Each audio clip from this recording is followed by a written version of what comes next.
Day. Yeah, man, you the hardest working woman in the city right now, man. No, I'm not.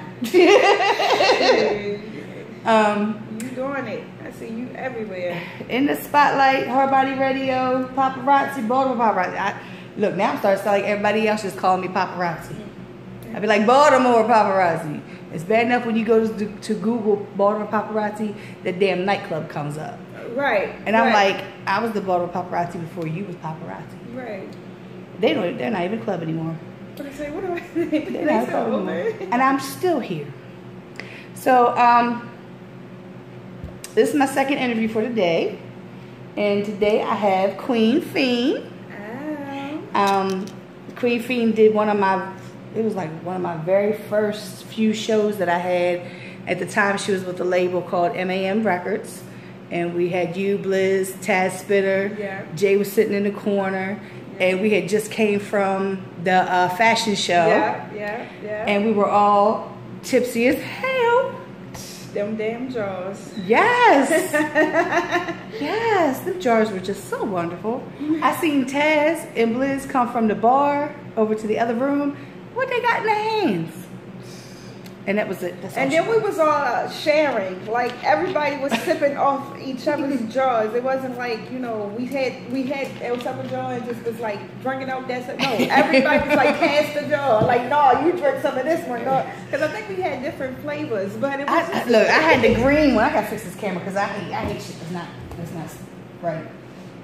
Look, I put on extra highlight today because I wanted to make sure I glow. But so that's the last time that I got to have a sit down with Queen Pheen. Life has changed, man. Right. I done gained about 60, 70 pounds. I know. I mean, but was that planned? I mean, because you always, you know, every time I see you say something about it, it's always in a positive. Right. I needed to gain weight for my lupus, honestly. Because the skinnier I am, the more my body hurt. The more meat or gluten I hit with my bones. It's a good thing. It helps. A cushion for the pain, is what I like to call it. Right. A cushion for the pain. I always wanted to be a voluptuous woman because everybody in my family was voluptuous, and I was always used to feel left out. Like I'm all skinny. So I love it. I seen you your birthday party last night. Yes. I said when the guys were here, I was like, I have Queen Pheen coming, and I'm gonna have to get on her like I'm her mama by the outfit she had on or lack thereof.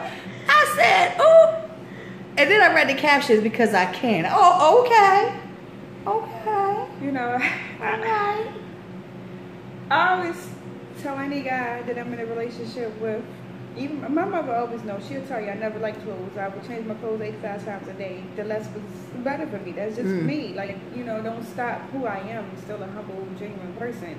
But unless my last name is changed, you don't get to tell me what to put on. Yeah, because I know your boyfriend. So he did stop it today though, because I was going to Profit Joint that night, like body again. I had like this little sheer floral dress on with the bodysuit underneath, and it was like thighs was out, and he was like, you ain't going nowhere with me tonight like that.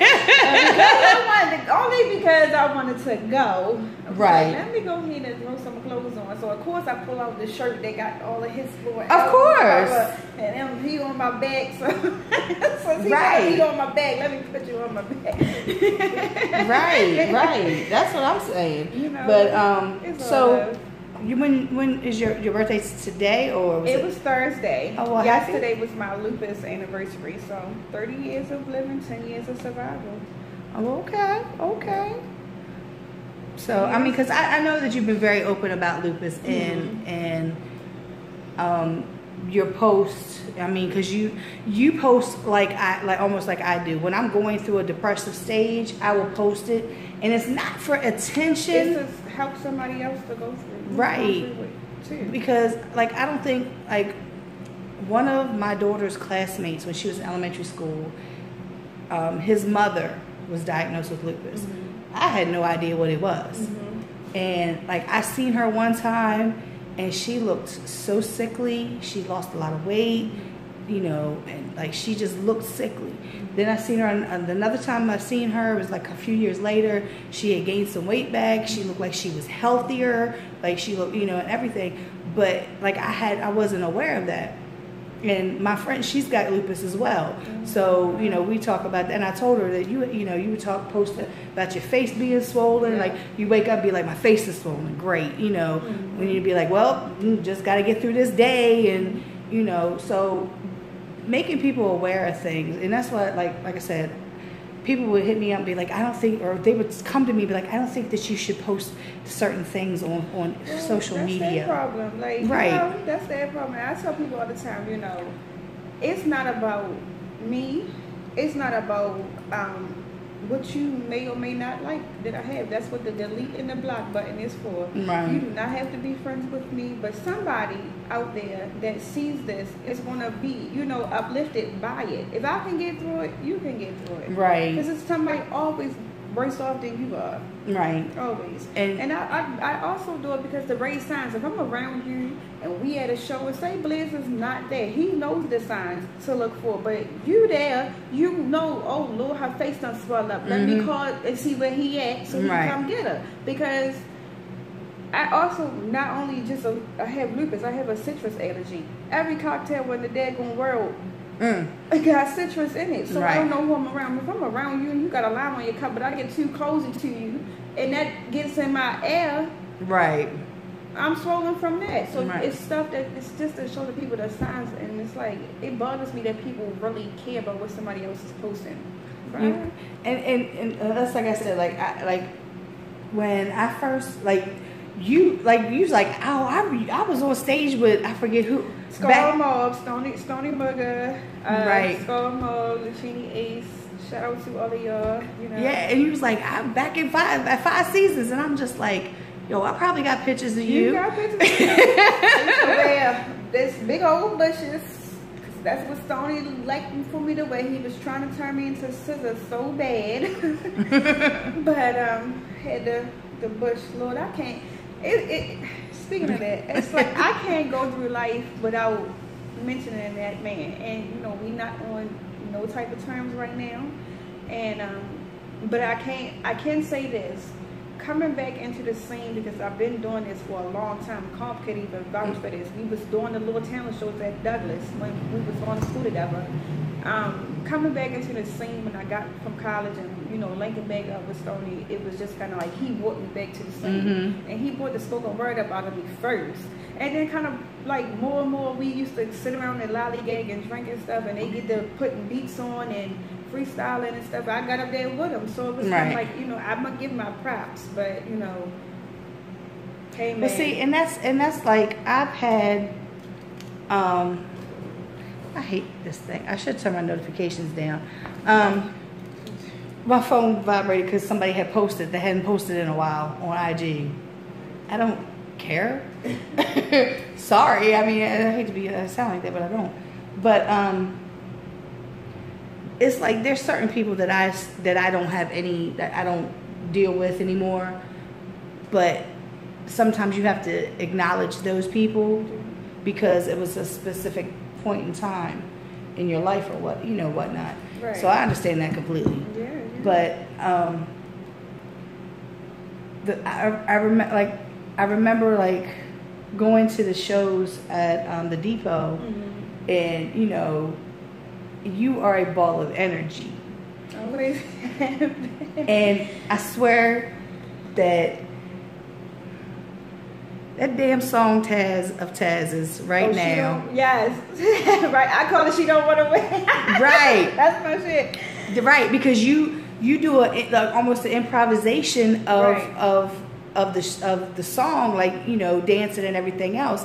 And every time I'm getting goosebumps thinking about this shit for real, because like it's so like, those were the good times. Those were the days, boy. I'm telling you, I miss it. It came up. We did it one time by accident, and then we talked about putting it in a video. So then he was like, "Yo, every time that I get on stage to perform this song now, you have to come up here and do this with me, because it's like you help make the performance for real of this song." You know he hates that song, right? I know he hated it. He told me that, but I told him, I said, bro, that's your money. Hit. That's your money. Like, you know, everybody tells him that. Cardi B hit her Bodak Yellow. That's his Bodak Yellow. You know? I know. I told him that too. But, you know, what do I know? And when you got certain people in your ear, and, you know, and the majority could tell you one thing. But if that one person that you feel like is the key to what your success is supposed to be, tell you that opposite, right? Because I ain't gonna lie to you. Oh hell, if my mother did not tell me to go ahead and go with that song, because I recorded that song when Stoney recorded Ben Ben. That song done been written, re-recorded so many times over and over again. Till I really got it to where I wouldn't have went with that song. I don't care what Jay say. I don't care what Blizzard say. I don't care what you say. Ted say. None of them. Right. Else. With my mother, and that is my idol. Like that is who. Right. That's who I am. I'm everything, darling Dina. Shout out to you, man. But it's and you know and that's and I've talked to a lot of people and they said the same thing. Like I had a female artist from West Virginia here, and she. The song, I think the song that she sent me, she was like, because we were talking about songs with her, she said, like, there's song, she said, there's one song, she said, and I don't like it. She said, everybody else is like, yo, that's the hit. And I'm sitting there talking about, like, this is not the hit. She said, but everybody that hears it says that's the one. And that's usually, it's like, you're your own worst critic. Like me with pictures. Like, you'd be like, those pictures are fire. You and I'm like, me at the best. I swear to God, like it's like you get me. Like I was just looking at the one, and I think it was 3D, Tater G, and I can't think of his name. Anyway, it was the three of them right there in the front, and I think they was talking. Oh, and you got up in their face. I was like, oh hell no, and I got up there and I was like, and my face is just like perfect, like nigga, y'all better listen. Like I'm giving them that mother face, like if you sure. You sure did. That was at the depot. That was at the depot, and they was talking. And you got right up in their faces, because I always feel like it's disrespectful. When you talking and you right there in the front row, that's just so disrespectful to me. And I was just like, you know, I gotta earn my respect. It's bad enough you got so many people out here talking about Queen Pheen don't know how to put her bars together. Queen Pheen don't know how to arrange her lyrics correctly. She using this word and that. You got so many people that got so much to say about how I spit, but what they don't know about me, I don't want to speak in a rap format. I don't want to speak in a hip hop format. I want to bring that spoken word to the hip hop genre. I'm creating my own lane. So this is how I want my bars to be structured, because I'm not spitting bars, I'm spitting stanzas. Know the difference. Right, exactly. So it's like, you know, for everybody who got to say that, I wanted to get up in their face and earn my respect, because I feel like I've been on this thing just as long as everybody else, and it's sad to me that a lot of people just knowing who I am. People should have been, like, people still know me from Phoenix. And I applaud those people. But the people that don't know me from Phoenix and they met me or they was dealing with, you know, people I don't deal with no more, it's like I got to get my respect from them, and I hate that. It's like, because y'all was so in my corner when I was running with this squad. But now that I don't got this squad running in my corner no more, y'all just like, y'all, oh no, we ain't got to listen to what she's saying. They ain't right here right now. Well, I had to step up and say it. And it was no disrespect to my bro, Shalita 3D and Tater G. I love them, but I needed your attention at that moment. You know what I mean? I remember that night. That was like, I had to capture that, because you really, you know, and as you should have. Because, like I said, I always find it disrespectful, especially when I'm standing up there and I'm taking pictures of everybody that's on that stage or on that floor at Depot. Right. And if you want to have a conversation, go that way to the bar or go somewhere else, because you laughing and hee and ha. Now I'm distracted by you. Right. So I'm trying to pay attention to who's on stage. But when your people's is on stage, do you want somebody hee and ha? No. You know, so that I really remember that. That was funny. I love that picture, because it's like 3D got his arms folded like, yeah, let me see what she got. Like, 3D knew he was in trouble. I love it though. I loved it. So I get to ask this question. I don't get to ask this question because most of the guys that come through here to talk. So I've been doing this for a while. I've been in the scene for a while, and female rappers have bad reputations. Yes, we do. Yes, we do. So have you ever experienced somebody that has assumed that you have that same reputation because all these other female? Yeah. So how do you handle that? Yeah. So here goes the elephant in the room. It's this perfect timing to go into this conversation. When I first got signed to MAM Records, actually, and I think he had just released Niecy, Finesse, and the rest of them that was on MAM. And you know, I am the oldest of 5, and I never even had to deal with me being compared to another household because the chick that was younger than me was 6 years younger than me, so she got her attention, I got my attention. There was no competition in my house. Right. And that's what I mean when I say in my song. Ain't no competition. I don't have to compete with you. I'm me. So when Jay would constantly bring up certain people's names, it would just be like, really? I'm not them. Like, I'm not going to do what they doing. Why should you keep bringing up this person did it this way? And that's not my way. I'm not them. Right. So it was just like, okay, I hated the fact that he assumed that it was going to come in and it was going to end the same way that it went out. Like, don't compare me to nobody else. What your problem was with them was your problem with them. And not my problem with you. Like, that was totally two different things. And even still, when I go to different little places, it's like, oh, if I meet somebody through, you know, whoever, and it's just like, oh, you know her, or you ain't going to be doing it. I'm like, listen, I'm doing business with you. Is she sitting here with me? Right. This is what I got to talk to you about. It's don't even need to bring that person's name up. Right. That's not my problem. Right. And that's like, because it's a lot. I don't like controversy. So I try to keep kind of neutral when I say things and when I talk about things. Right. But this is a topic that is kind of hard for me to do that in, because majority of the female rappers that I know have bad reputations, not only with business, but with the personal aspect, that they have slept with everybody in the business. Right. And because I was thrown into, even though I'm not a rapper, but because I was around that scene, I kind of got thrown into that too. So I had to sit there and I had to defend myself and be like, look, it's not guilty by association. Like, for one, I'm older than them, so I don't do that. And my whole thing was, yes, I have dated a few artists.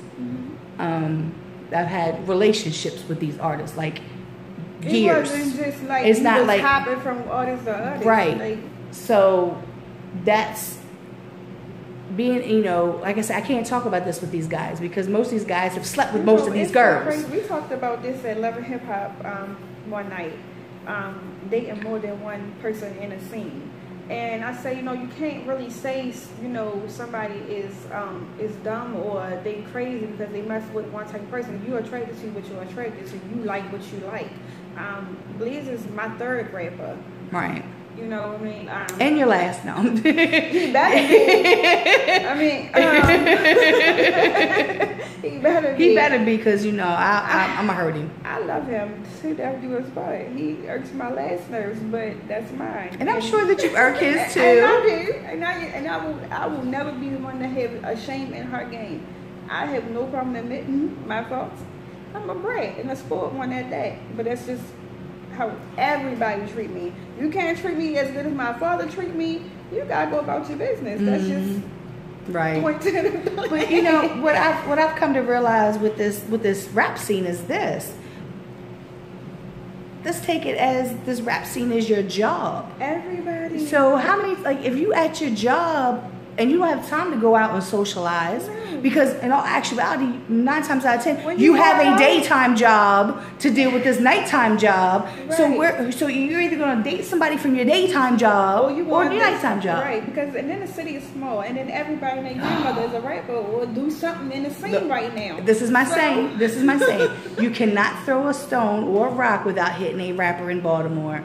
Everybody raps now. Everybody rap. It's like it's not it's not even that big of a deal. Like I could see if you could say maybe 2002-ish. Oh, you done mess with Boss Man, Mully Man, and Smash. Like, you feel me? I can see if you said that back in 2002, because then that would be you dotting around, because they hang together. Right. See, and that's another thing too, is that, being a female artist in this scene is really, it's hard because of that stereotype. Yeah. And me and my homegirl was talking about this earlier about the competition, where there can only be one. But and why? So but why is sad. that? And I really want to give salute to Kitty, because she has tried on so many occasions to bring us females together to do business. And I just what I can say about that is this. It's so sad. Some of the females that are in the scene have that mentality, and you can't change it. No, you can't. You can't. They have this, from what I call this, look at me, look at me, look at me. Or you be like me, or ride with me, or you can't ride at all. Like I told Liz, I said I have no problem not hanging with none of them. Not at all. I love them. I talk to them from a distance. But I'm okay with being by myself. I said, because I have 2 lanes that I'm able to step in and out of at any given point in time that I want to. Right. I have even more than that, because I model. I do makeup. I act. Right. So, it's not like I have to rely on this music scene at all. God gave me too many talents to have to worry about that. So, I'm never afraid to be a team of my own. Right. And I've seen it so many times that the females, somebody's tried to get the females to work together. But how can you have these females work together when this one was talking about this one behind her back and this, that, and the third? And, I've seen it too many times. Like, I know one person, she was talking about a friend of mine. She wasn't a friend of mine at the time. It was somebody that I knew, and we became friends. And she was talking about her like a dog. And then next thing I know, they up on stage together, like they best buds and that's it. And I'm like, wait a minute. So the conversation came up, and I asked my friend. Well, I asked the girl first. She's like, oh, we had a conversation. We talked. I was like, oh, okay. But then the conversation came up a while later, and I'm talking to my friend about it. And I said, she said that you all had a conversation. She said, we ain't had no conversation about none of that. She said, I know exactly who she is. I know exactly what she's about. She said, that's her mistake. She thinks this, And that's what I've seen is the constant, these 2 or 3 are best buddies. They're always together, and they over here talking about this one. This one, and it's so much, and that's what's it's high school. It's so much he say, she say, and then you got the ones who was almost there. They almost got signed to a label. They was talking around this person and that person, like so they think they above the rest of the people because they was this close. You know what I mean? So it was just like, I could throw my accolades around too, but I don't. My mother is Darlene Dean. I don't have to. Like, if you know who she is, then you know where she came from or she came out. I could throw all of that out there, but I don't. Because why? It's none of your business. Because you're not going to come in my inbox. Hey, Queen, what's up? Can I get an interview with your mom? No, you can't. Right. Hit her. See if she have a slot available for you. Right. And then you can do that. And then you can try to see that. She's still not going to give you her contact information about who she got connections with. Right. So it's just like, these same people that y'all running around with, and this person, I'd have probably met them before I was 7 years old. Right. On some real. And see, and that's because a lot of people, like, I've met I've met a lot of people during my time in this music scene. And I've made a lot of connections with promoters from other states and stuff like that. Know, Lisa, even to be honest, though, I'm the whole reason why you even knew Scar Mob. That was me hitting you up and contacting you about the shows for them. That was me. It was sending from one of their inboxes, but they don't know how to talk to nobody. Right. And I ain't, dissing y'all, but they don't. I was their mouthpiece. You know what I'm saying? So it was just kind of like, I was the person that was connecting. I always say, I'm the person that can get you where you need to be or connect you to where you need to go, because that's just what I am, and that's what I'm tapping into. I'm trying to get my financial aid straightened out so that I can get into this PR field, because honestly, music is just something to do. Right. It's something to do for me. I got a degree in fashion marketing. That's what I'm doing. You know what I mean? Like, I ain't go to school for music, but it's just something that was instilled in me. It was birthed into me. My mother was a rapper. My father was doing music and all of that. He was working with everybody and all of that stuff. Like, I didn't have time for, doing that. I did it because I wanted to do it. Right. That's kind of like, I think that's like Singleton. I think because her father is a musician. And I think that's how she's been able to, I think she's still over in Japan. Yeah, she should be on her way back. Shout out to you, sis. I hope you get back safe. She was up, and I was jealous. Yeah, me too, because I'm like, she went for a wedding, so, Yeah, and it was beautiful. But I think that's kind of like, I can't even really ask you about the music thing, because like you just said, you were birthed into it. Like, music was always around you. It was always around me. It was always something that I did. My uncle was did the little lay the cardboard down and do the little beat boy dancing and all of that. Beat boy dance, whatever he was spinning on his head. Doing all that. Uncle Pokey was the man back in the day. So it's just like, it was something that really, like, I was around, but the reason why I really got into it when I was 10, like, I had a situation that happened. You gotta hear the song to know the story. I'm not gonna keep talking about it. So, but when I was 10, and I had a situation that happened to me, and unfortunately, it caused me to really change my whole way of who I was. I was a sweet little girl, but when I saw that a man. And a man that was that respected could do something like that to you. Right. It kind of changed my whole outlook on who I was. So kind of hardened up a little bit, kind of became a little, ruthless and kind of out of control. But I manned up, but it was my way of letting loose certain things. Because I didn't want to go around fighting people all the time. That's not cute. And I like my face too much. Like, I always thought, so highly of myself. So I didn't care about fighting nobody. But my words, I'm telling you, as Blaze said in one of his verses, she possessed them daily combos. Like, I will tell you saying, and he tell me all the time, you speak in poetic format. Like, stop saying a spoken word piece to me. Like, and we having a conversation on you, is that a poem? Like, well, that's because it's like how you are, and that's how you speak. And like you said, with your, I don't know who it is that's saying all these negative things about you, but they just don't understand that the crew. Oh, okay. Yeah. Okay. That makes better sense now. Right. Because then actually the night, was it that same night? No. The night of the fashion show, Jay had told me something. Yeah, because Jay gave you a he critiqued you right after you got off stage. Because you know what? Because somebody else whispered in his ear about something, and that's what I didn't like. Right before I performed, the little Queen cipher went up, and some of them people that was in the Queen cipher whispered over into Jay's ear while I was performing. I was watching everything. Just because I'm talking to the crowd and paying attention to the crowd don't mean I got great peripheral vision. Great. Right. So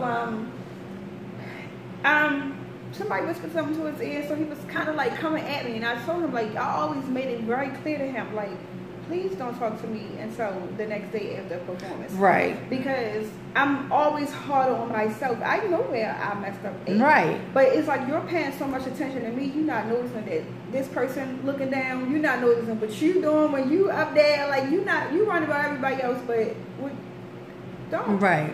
Don't come at me after a performance. Like, I hate that. And on that note, I told him the same thing. I told him, it was not, it wasn't my place, but it kind of was because I was there. And I was like, you shouldn't have told her that right then and there. Right. You shouldn't have. You should have waited.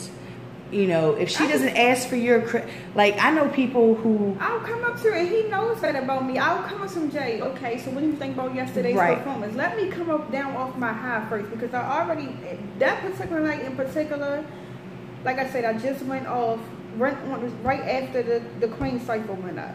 So not only do I got them grilling and giggling and cackling and whispering, but then you come right up to me, so I'm already heated and not trying to punch some girl in her face right now. You come up to me, you're gonna get all that steam that I'm holding in. You don't want that. That's not what it should have been, you know. And that's kind of, honestly, Lisa, that's actually why I left, because it became too much of that. We going back and forth about this. My picture, they don't want my stretch marks to show. I got stretch marks. What mother doing?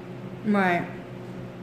I'm pretty sure when Singleton take her clothes off at night, she got stretch marks. I'm pretty sure when Jay's wife take her clothes off at night, she got stretch marks. I'm proud of who I am. I worked hard to get where I'm at. I worked hard to maintain a weight and to maintain my size. I done been through a lot, because at one point when I first met you, and your pictures showed my evolution, and I said, you know what, it's so crazy, because Lisa has captured the evolution of Queen Pheen, from Phoenix to Queen Pheen. You captured that, because I swear to you, I was 100 pounds. Right. 100 pounds. And now I'm sitting here 175. That's my story. I'm sticking to it. But I came a long way, and it was like I was so unhealthy. I was just doing so much to my body that was just so toxic for me. I was just like doing the most. And so, you know, I'm proud of myself. Right. And so when you get a proud moment and then you got somebody coming at you, oh, you should have did it this way. I love every picture that Dwayne take of me. Every picture. I got about over 8,000 probably pictures of just the 2 years that I've known him. Right. Of me. He sends me every picture, and I love every single one of them. Can't wait to print them out and put them in my house. But it's just like when you got somebody, then, oh, why you wear it like that? Why you didn't put this? You want to be with the industry was. And I portray, and I say this all the time, fuck what the industry got to say. Right. That's why we at where we at in music right now. Because of the industry said. So you feel like you got to listen to what the industry said. I don't care. I'm to the point where I don't care if I get my teeth fixed today or tomorrow. I want them fixed because I want them fixed for me, because I'm cutting my bottom lip with this teeth. But I don't care if they never get fixed, because this is who I am. You know, Queen Pheen smiled by this crooked tooth. But I mean, and it's kind of like what, like I don't follow Cardi B like that. Right. But I've heard snippets and everything else, and she was like, I've had plenty of people before she got her teeth fixed. She said, I had plenty of people who offered to fix my teeth for free. For free. But no, I wanted to do it because of me. For me. And you know, it was just kind of like one of those things like, okay, if you're not going to put up the bill, right, be quiet. I'm not going to keep going back and forth every day over nothing. Listen, if I got to do all this and you want me to change all these things, I'm gonna do them on my own. Right. You know? Because it's no bad blood. Like I said, I still look at Jay as a father. I still look at Singleton as a big sister. But you know, I had to do what I felt like was best for me. Right. And that's like when, you know, Blizz was here, and you know, I was like, I didn't know if you want to talk about it, because you know, me and Jay are friends. Right. So whenever you know, Jay sometimes he'll call me out of the blue and we'll talk about certain things or whatever. And I run into him in different events, and you know, he'll tell me things, and he told me, you know, that you know, y'all had left or whatever. He said, but it's, you know, it's no animosity, no bad blood, no nothing. It, you know, everybody, you know, even when Taz left and it was a big rift between them two, but now it's, you know, it's good. Everything's good now. And honestly, when he called me and he asked me, you know, what was the purpose behind me leaving? What was my reason? What could he have done wrong? And I told him, I said, Jay, I honestly think you need to get you some fresh talent. Somebody who just coming into the scene. Not somebody who has already established themselves. Honestly, because I really feel like fresh talent, they could use your advice, your words, and stuff like that.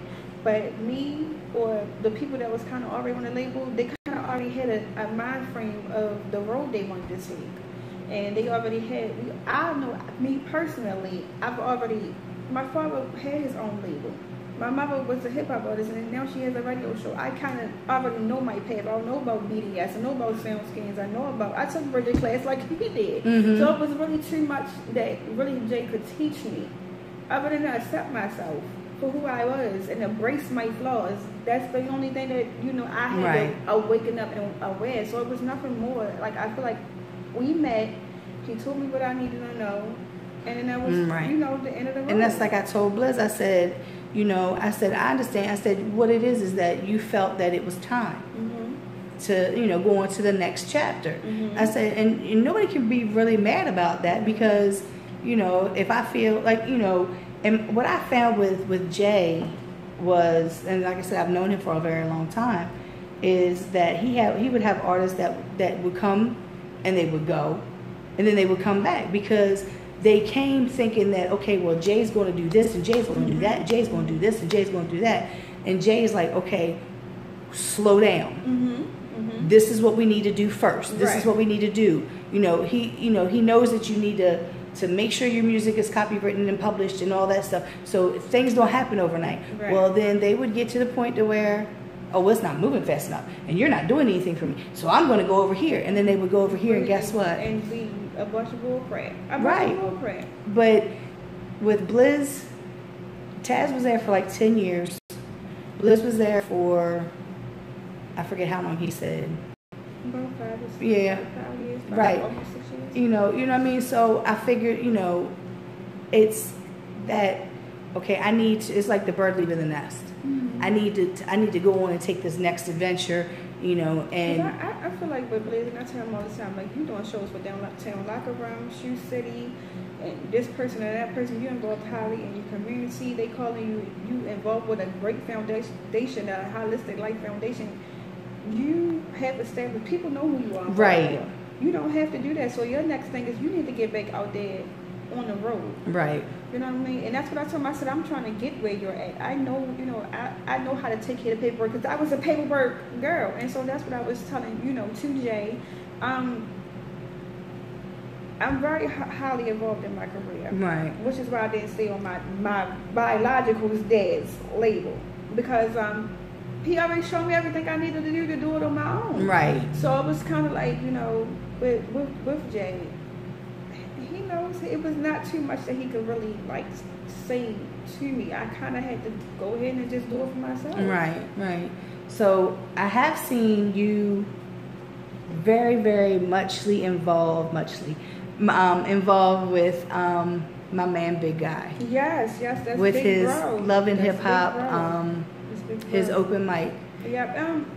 You know what? It kind of started as me and Blizz was going through something. I was gone before when it was at St. Mary's, but me and Blizz because I came up there to see you perform. Yeah, so I was gone, every now and then. But I became heavily involved when me and Blizz was going through something, and we had lost a baby, and I kind of needed that therapeutic release. Right. Because he shut down on me. Yeah. He shut down on me, and I didn't understand why. You know what I mean? I didn't understand why. Like, I needed him at that moment. And I think it's that male thing. Right. And because that would have been his first child and everything. So it was kind of like I understood after the fact, but it was like at that point I just needed some relief. So I started, coming, and I just kept going, and I say, hey, what do you need from me to help you out with this? I need you to be here. I need you to support. I need you to promote. I need you to, help me. Because if Kendra not here on time, can you have to do it for me? Sure, I got you. Because I really believe Love and Hip Hop should be further than what it is right now. And I love what he's doing that pop-up open mic every now and then on the following Friday. That's a great idea because it gives people who can't come out on Tuesday night a chance to come out on a Friday night. Yeah, because when he was having it up to St. Mary's, like, I came up there because Taz said he was coming down there because you were performing. And I was like, all right, well, I'll come through. And I came up there, I think another time. We were so close. I'm about to cry because we were so. Me and Taz used to talk on the phone like real brothers and sisters. Like that was my bro. We were so close, and it's just sad that whatever happened kind of caused a friction between me and him. Well, I'm sure if you hit him up, he's fine. But I know. because me and Taz have had plenty of arguments and everything. Because like I believe in him so much. So I told him one night. I said, I will put my foot in your ass with this business. I said, because I believe in you. And that's what you need. If you need somebody to be on your ass, then I will do that because I'm your friend and I believe in you. And we had some issues and, I don't know if you were there that night down at the Depot comp show. Yeah. I was drunk. We got pictures. Oh, girl, I was drunk as shit. Like, you got a picture with me comping Taz. Girl, I was drunk as shit. I took 600 pictures, don't remember 400 of them. What? Taz got cussed out that night. Ooh. Jay got cussed out that night. Jay tried to take my drink first, and I cussed him out. Told him get the fuck off my drink. Then Taz tried to take my drink. Taz reached around behind me. I had my drink on this side, so Jay couldn't get it. And he reached around me and grabbed my cup. And he was like, give me the cup, Lisa. Give me the cup. I said, get the fuck off my cup. You didn't buy this drink for me. Get off. I was so gone. I don't remember taking 400 pictures. He said, how you getting home? I said, I'm walking. He went across the street and pulled up. He grabbed me, walked me to the passenger side, put me in the car, and I cussed his ass out all the way to my house. I cussed him out when I got to the house. I was cussing him out. I apologized later. But he had pissed me off prior to that. So the drinking enhanced it. And so after that, it was good. I mean, we have, it's that, I mean, it kind of hurt me when he involved. Yeah, because like y'all were brother and sister. Yeah, like come on, bro. Like I don't care what your relationship with Shorty was or whatever it may be, but you wasn't even talking to her at that point. Me and you was on that level. We had just talked to each other that night about him and Jay's situation, and I'm trying to get him to calm down. And I think he was hurt because I didn't speak up. But my mother and my father always taught me like this: you see two grown men fussing, that was right. You stay out of it. Right. As a woman, you stay out of it. So I know he spoke up multiple times on my behalf, and I really, really am grateful for that. But right. I'm not the type that's going to get involved. Well, I mean, unless somebody got a knife or a gun. Well, I mean, and it's also that type of situation where you don't want to get involved, and then they be mad at you. They be mad at me. Because you got involved. But that's like a family situation, right? And you know what I mean? That's what. But it's crazy. Yeah, I love you, bro. You watching? I love you. He ain't watching, but he ain't watching. He'll make me out to be a liar. Be like, I heard what you said, and I'll be like, huh? But what I say, huh? But I mean, I forgot what I was even going from where all that shit was. But it's just like and I love that Jay kept it a family dynamic, and that's what kind of made it hurt even more. Yeah, you know what I mean. But in that aspect though, with the family dynamic, you're able, just like with most family, like you all have a disagreement, and then you work past it. Yeah, and it's like you're able to show your vulnerability to a extent with people and let them know, like, listen, the other day, right? And it was kind of like, in a way, I can also say Jay kind of let me made me toughen up, because really ever since that night we haven't really had like too much incidents. Like, people always know to talk to me on the ride home. Don't talk to me right there at the venue. At the venue, and that made it easier for us, because I kind of think we both learned the lesson. Like, you can't show your emotion in front of these people because they watching you. Right. They watching you. They already laughing at you while you are up there performing. But let alone they see you acting like this. Well, what kills me with that, with you saying that, is because I remember a few of the people that were there that night, and one in particular, she has no reason to be making any kind of judgments off of how you dress, because I'm like, I don't know, like, I really can't get with this whole middle school, high school mentality that a lot of these females have. Lisa, I can't, and it's not trying to be cocky. It's not trying to be too above myself or think too much of myself. But I really feel like I outperform not just a lot of even the females, but a lot of these males up in the city. I don't feel like nobody give a show the way I give a show. I don't. I don't feel like none of them gave no show that night. With you on stage. Even when you're not like I said, when you did the song with Taz, with Right Now, you bring the song's lyrics to life by your movements. And that's because I'm a trained modern dancer. I did gospel dancing when I was going to church like that. So it's like, when you doing the gospel dance, you gotta act out you gotta act out. So that kind of plays into what I do when I perform. Right. Because it's like, okay, I need them to know this is what I meant by what I'm saying. What he's saying. When he get up there, he make it that. You got to pop it back like a boomerang. Like, it was crazy. Like, the first time we did that song, I ain't had no booty beat shaking. But then as the time went on, that's why I said every performance you can kind of see my evolution. Shout out to Bliss. But yeah, so it's just kind of like, I just don't feel like a lot of these girls have confidence. Some of them have too much confidence. Or stage presence. Like, I don't feel like they got it. Well, see, I haven't even really been to any shows or any events or anything like. I wish you would have came to the showcase, the FemC showcase that Big Guy threw for Love and Hip Hop, and he just had a bunch of female artists. And I keep trying to say that I'm coming, and it's just like, Lisa, none of these girls that's on the scene. Nafi was there, but none of these girls, the crew, none of them was there. Oh no. Or included, or even on his radar to include in that lineup. That also goes. And that's what I wanted to bring that point. Like, it's so crazy, because you got this group of girls, and then you got these girls. You got these girls that sit on the left hand side of the cafeteria, and then you got those girls that sit in the front. Right. You know what I mean? Like, you got those girls, and those girls that were at the showcase showed up and showed out. Right. And show out. Now, you mentioned Neffy.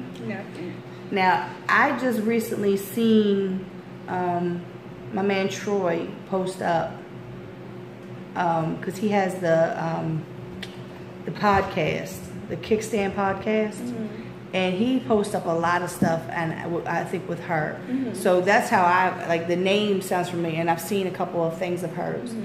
Like I said, this Baltimore is so big, but it's so small. But this music scene is so big. There's so many people out here rapping, and I'm just like, the people that go to the Love and Hip Hop, like when I went, the night that I went, and my brother was up there, he was like, first of all, how many of y'all know the Baltimore Paparazzi? Right. Apex will put you out there in a minute. I'm like, Bags, really? And then all of a sudden, it was just like that scene where the white person walks into the black bar. Everybody just like looks at the door. And they just all looking at me. And I'm like, oh shit. And I'm like, really, Pax? Really? But those people that were there that night, I'd never heard of before.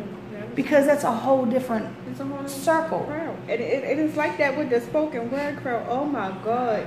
Because I go every so often, but when I go with Portland Shakespeare and we go to these poetry shows, I'm lost. and confused because they are a whole different type of poet that comes out to Love and Hip Hop. Even though some of them came from Love and Hip Hop, right? They a whole different type of poet that even came from Warm Wednesdays. I don't even see those people anymore. You know what I mean? So it's just like, it's weird how lost you can really get in this scene. And like I said, I haven't really been to too many events this year, and I stopped going to too many last year because of something that had happened, and I felt some kind of way, and I was just like, I had to step back and be like, so who's really for me? Who's for you? Who's for you? Who's really my friend? Or not even my friend, my associate. Who cares about you that enough that even if you don't show up, who's gonna hit you up and say, hey, Lisa, where you at? Why aren't you there? Yeah. So I had to step back for a while, and then like I was like, okay, I'm gonna step back again because why I gotta pay to get in your event? You want me there because I got a camera? Why I gotta pay? So I'm confused about that. So I had to step back a little more. Everything that I always throw. And if I'm gonna invite the media out. Media, my thought is was a lot of people, Billy Live, media is always free because that's your exposure. Yeah. Because when I post up pictures of an event, people are like, whoa, wait a minute, I missed that. Right. When's the next one? That's how you get informed, and that's how you can get that connection. And they don't understand. Like, that's why I say you're the hardest working woman, because you are the melting pot of the networking center and the scene. To be honest, like if you honestly like go through your pictures and you see so many people that was just even at not even performers, but you'll see so and so in the background just coming out to support you. Like, oh, I didn't even see that person there. Oh, yo, and then that's how you get in contact with certain people. Right. You network, you build different opportunities. And that's how people understand, like, yo, you can't keep sleeping on these people. Like, you gotta get props where props is due. I tell people all the time, you capture my best performances, which is like kind of always there in the background. You always got me dropping it low to the ground. Yeah, I do got a couple of those shots, but yeah. But it was just kind of like, even still, if you posted something, I'd be right in your inbox. You all right? You good? If I posted something, you all right? You good? You can't sleep on the people that's, even though they don't say too much or do too much, you can't sleep on those people. Like, I love, and essentially Big Guy and the whole Nightlife crew, that's them dinging on my phone right now. They in the group chat on Instagram. But it's like, they became family because they call and check up on me and make sure I'm okay. They make sure I get home. They know I don't drive, and they know turns me sleep somewhere. I'm sorry, did I say his real name? They know he be sleeping. It's okay. It's on Facebook. But they know who Terrence is. Yes, they know that. They know that. I'm gonna get home. We all feed each other. We all make sure we good. We need a little drink every now and then. Even though I have committed to myself, 12 was my last day of alcohol. I don't want to. I'll drink wine, maybe a beer, but no liquor. No liquor. Those days are gone behind me. I mean, me and Scar Mob used to open and close the bar. So, 5th, they had a song, Friday the 13th. And it say, drinking 5th after 5th, drinking gallon after gallon. We was buying half gallons and 5ths, and Amsterdam should have been our official sponsor. For real. That reminds, like I said, because see, like people don't realize, like people be like, when they see me with a drink, they be like, Lisa, I didn't think you drank. I've never seen you drink. And I'm, because when I'm at an event, I don't drink because I'm taking pictures. But that night, oh Lord, here he come. Hey, I didn't see him in person with the haircut. Girl. Listen, I was like, oh my God, he finally did it. I was girl. like, yes. We were just talking about you. But we were just talking about you in that picture that I took at the depot when she was all in you and Tata G and somebody else's face while y'all was talking and chit-chatting, and she got in your face, yeah, because y'all was disrespecting her. That's right, checking when you doing this, you performing this. And they didn't take it no way. And I blame that's what I love about it. He be talking to you. I said that he talked to me. I'm here to talk to him real quick and be like, yeah, she rocking this shit, and man, like, everybody was talking about you, but you like, hold up, man. Attention, talk about me later. But, Exactly. Right. Look, let me tell you. I was on IG, right? And this picture come. I was scrolling, right? I was like, who is this? Man, it's 3D. I got happy for 3D. Girl, listen to me too. I'm like, hold on. Right. I was like, oh. Hey, but I tried. Different man now, you know what I mean? I said, this boy a man now. He done grew up. I was like, I hosted something for DJ Steve and Nita for Easter, and I wound up doing a kids cipher for them. And these little kids got up there. When I say they was dope, this one little boy, I wanted to call you right then and there. I wanted to say, 3D, come put this boy in the studio. But his mother didn't never give me her, name, her information. Steve, if you know who that little boy is, please, because I'm telling you. Y'all kids, where is that right and now? it was like you was the first person to come to mind. Mind you, I got my own thing going. It's so many other people that I could, but you was the first person because I know you're going to groom this young man.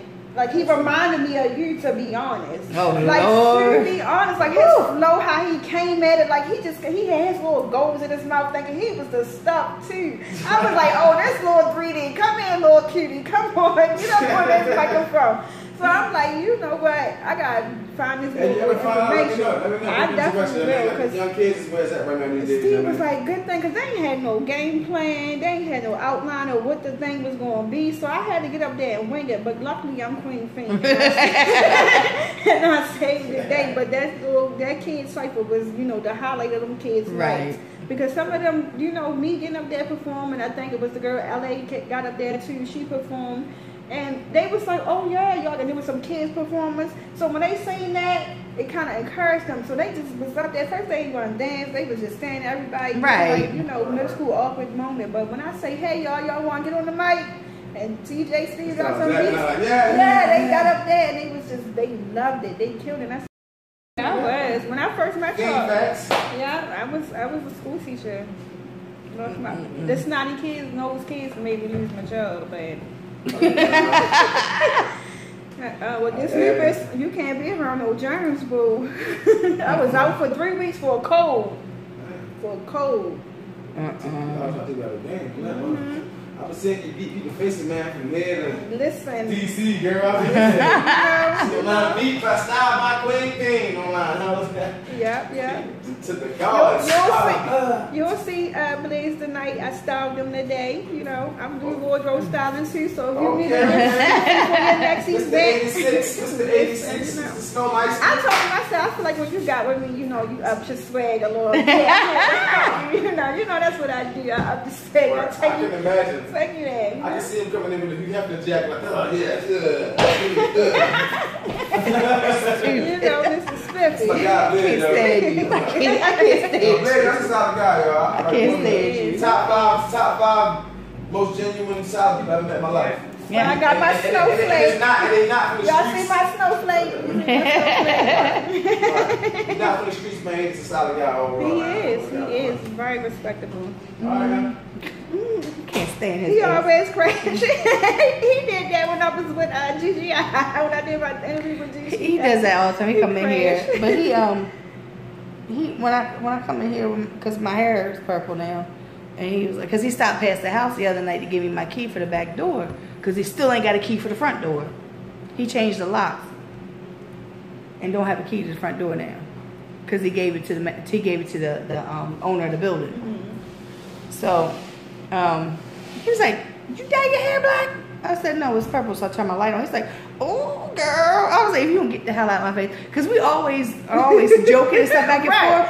I said, "Look, I don't need no female coming in my inbox or coming at me, coming at me because of something." He was like, "I ain't no females coming." I said, I looked at him. That is really. all you need. Is the last thing they gonna be like. I'm like. Cause I got it, Lisa. When I got the flag, when I first started dealing with Blaze, I got all the flag in the world. I hit. Oh my God! that some girl was trying to tell me she been dealing with him since this month, and I'm like, girl, if you don't get out my face, I'm crying a whole child by this man right now. I don't care about what you got talking about. What? How he with you when he at work and then come home? Go about tonight. Good night. Good night. You know, I had a few crazy moments where I had to, you know, check some people that was being a little too friendly. But I think they know who I am now, so I ain't gotta check nobody no more. Did you find that dealing with somebody who's in the music scene is harder than dealing with somebody who's not in the music scene? No. It's about the same, or? I kind of feel like it's a little bit easier. In the music scene? I do. For me. Mm-hmm. For me. When I was with my son father, and he was kind of running this neighborhood that we in right now. I ain't like it. Police coming up to me, asking me questions. Well, not only that, but I'm talking about the females too, because you know, the groupies. Females, listen, when I was big, pregnant, walking down the street with my son, looked like I was carrying twins up in here. And so many other girls coming to me, some of they pregnant and by him too, and this, that, and all that, and you know, he told me to give them $20 one time, and why would he be telling me to give you $20, miss? I don't even, what's your name, and who is you again? Right. Get out my face. Like, it was harder, like, it was kind of harder for me, because it's kind of like I was popular, but not for the reason that I wanted to be. Well, and maybe it's easier for you because you are familiar with the late night studio sessions and having to do shows and everything. Because I found that some of the guys that I've talked to, their significant others, you know, because I've talked to, you know, I have a lot of guys who are, you know, friends. And I hear it all the time, you know. She bugging because I'm at the studio. She bugging because I got a show. And I was like, but when she got with you. It was one of the time Bliss was like shut down. He ain't gonna record, he ain't gonna write. No beat sounded good to him. Nothing spoke to him or none of that. And I was trying to encourage him to get back out there, because don't shut down. This was your original outlet. Continue to use that outlet and make these dope hits. Like, people want to see another classic album like 1986. Right. You know, like, people want to do that, you know. Don't shut down, because when you drop personal reflections, I'm telling you, I already know everybody's going to embrace it. You know what I mean? Right. It's like, it's one good girlfriend of mine. She deal with an artist too. She lives in Florida. Hi, Kiki. She's Slay Baby. That's his baby mother. Oh, Tay? Yeah, Tay. That's my son. Yeah. That's his baby mom. So, but she dealing with somebody else now. So, I mean, it's crazy because... Is that Dallas's mother? Yes, Dallas' mom. So, it's crazy because, you know, dealing with Tay, she was just probably there with Tay at the studio, so she knew what was going on. Right. But now that she's dealing with somebody else now, not to put your business out, Key, but it's like she come to me right now and say, girl, how you deal with this and not being there? Because Blaze go all the way out to Kid's house to record. Yeah, when they were here, when he was here on his interview, and Kid was in the corner, which I'm actually interviewing Kid coming up. Next week, right? The 21st? I think so. Yeah, I think it's the 21st. And actually, he was tuned in. I don't know if he's still tuned in or not, but he was tuned in. 2 people are watching. Bro. There's 2 people watching on. It be more than that, you know that, right? But Facebook don't never give you an accurate number till the video over with. Like, it be more than that watching. T. Adams said to move the camera. We can't see the other person. That's because she's not. That's my best friend. She's sitting in the corner. Oh yeah. She's in the corner. She's sitting in the corner. That's why So. But that's why she's sitting. That's why you can't see that. They just went to Pennsylvania, and at first I was mad because I'm like, it's my birthday. You got bad enough. You got a show on my birthday, but it's like at the same time, if I would have went, I would have had to deal with him, Big Steve, and actually Big Steve was here earlier. Big Steve was here earlier, so. I couldn't deal with them in no car for no 3 hours, and they talk about God stuff. I meant to ask Steve. I know my place when to sit out. and when to step in. You know what I mean? So it's kind of like being an artist is kind of like, right. You gotta be able to know. So it's kind of like she calls me, Kiki calls me, and she's like, girl, so how you do this and how you deal with that? And he want to go to this girl house to record. Let him. And if he come back home acting strange, then you know what's up. Right. But, and I asked that question because, like I said, the guys, I know what they go through because they tell me. Like I said, I have a lot of friends who are guys and that they are in this music business and whatnot. Now, I get the flag. If you want to be technical. I ain't even want to call him Liz right now. Terrence gives me the flag because you know my outfit, my performance attire. So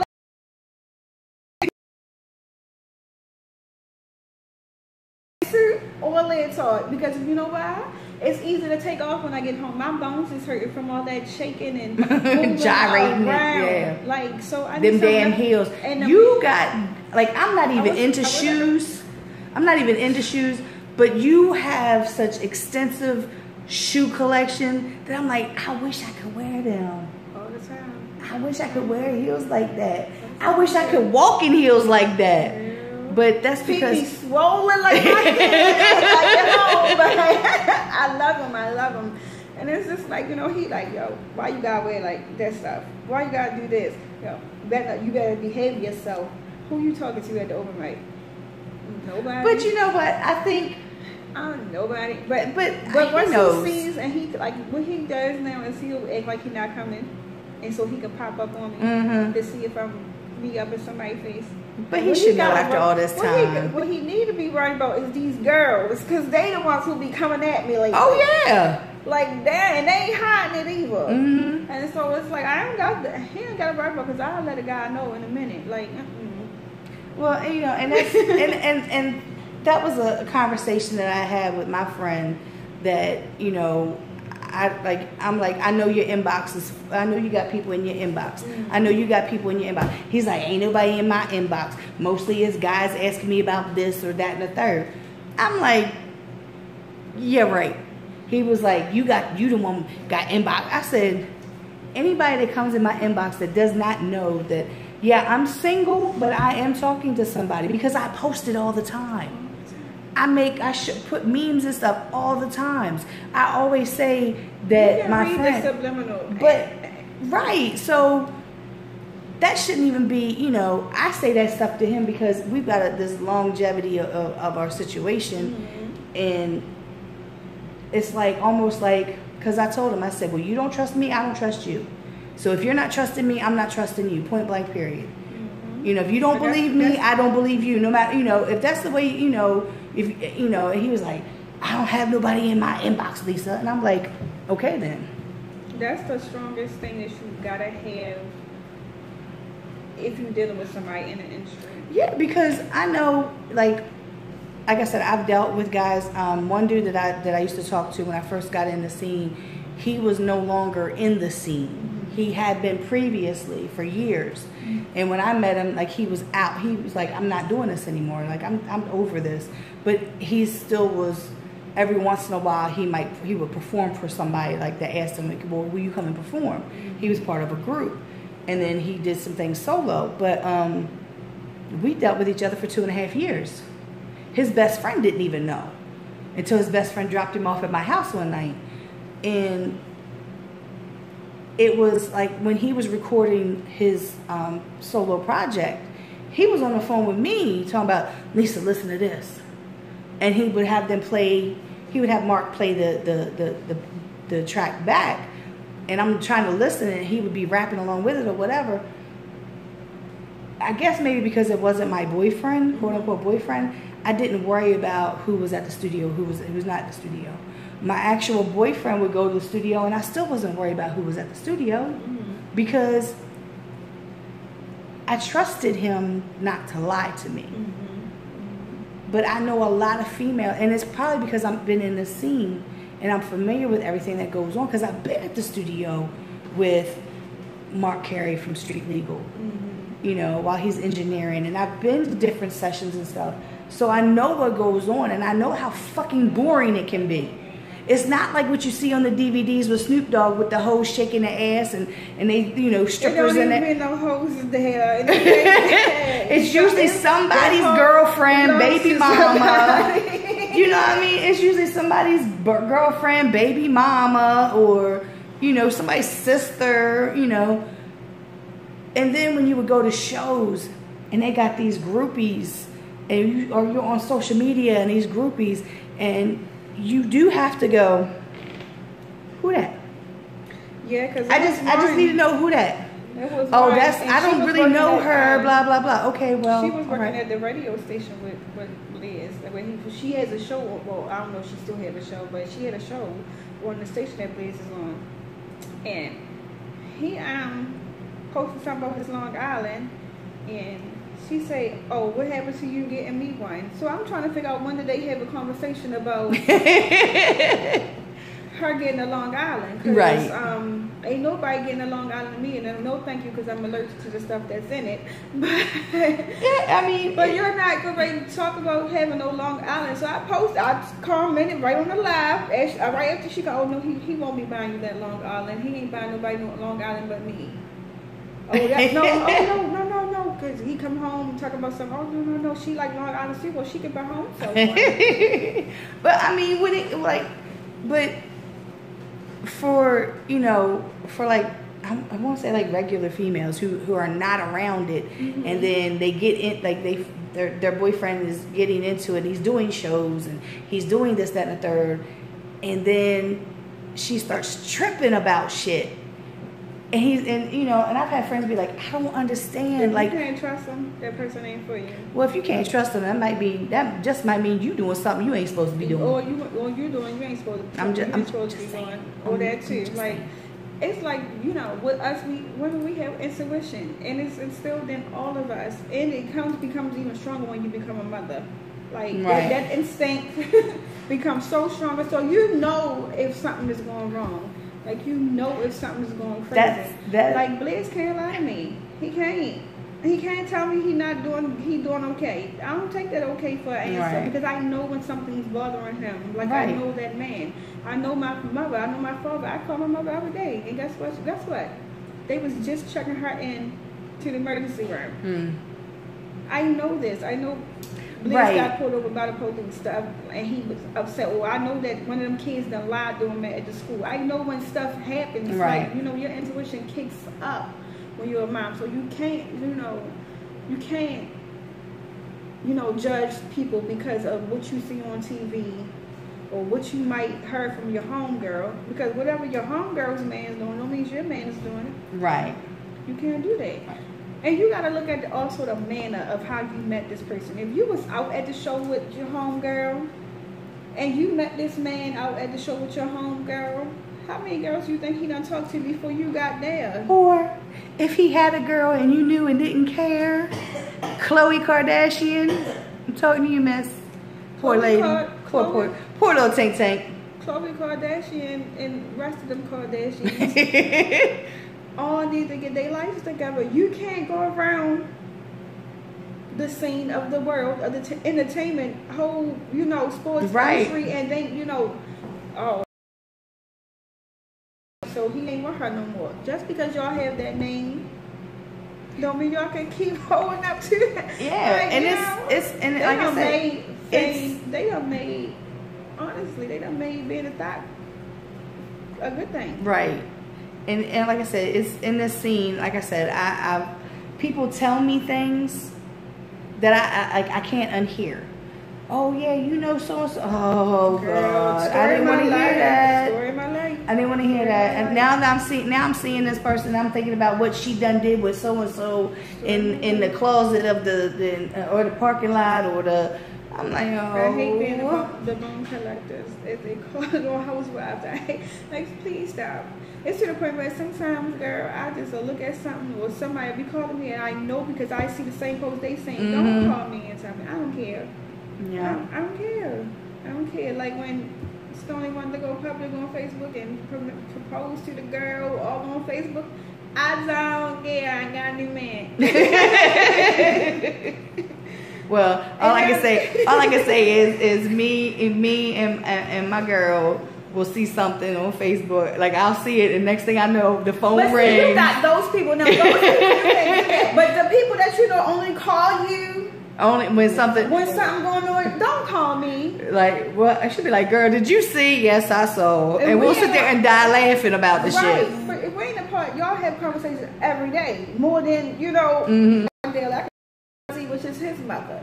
So those are my 5 daily people that I talk to on the daily basis.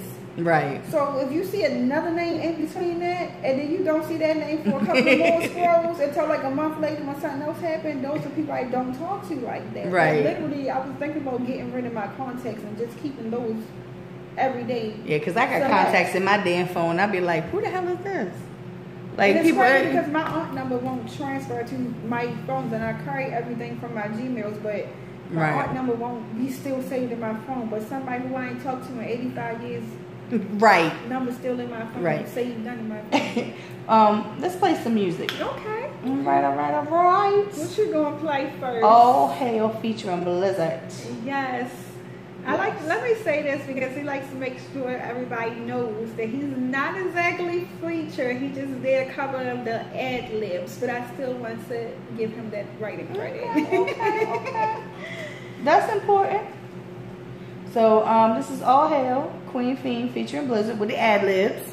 And we'll be right back, Hard Body Radio in the spotlight, Baltimore Paparazzi. Let's see, okay. Sometimes it's, I was like, so we're still live here and we're still live there, just to give you a heads up. Just to give you a heads up. No problem, but yeah, so the funny story behind this though is me and Stoney kind of actually, I wrote this the same time he wrote Bam Bam, and he kind of helped me with the bridge of the song. But when we had initially like broke up, he was telling everybody he wrote this song for me completely. And it was like hilarious. Like, sir, do you want to write this credit because I can give you? Oh, he wrote the hook, the bridge to it. Yeah. Not the whole song, baby. I haven't seen his name or he's not doing anything, and you know I know we live, but I gotta tell my truth. Right. Ever since we had a kind of domestic altercation with one another, and he came to my house and was mad because I was with Blaze now, and but she was, you engaged, so why you worry about what I'm doing?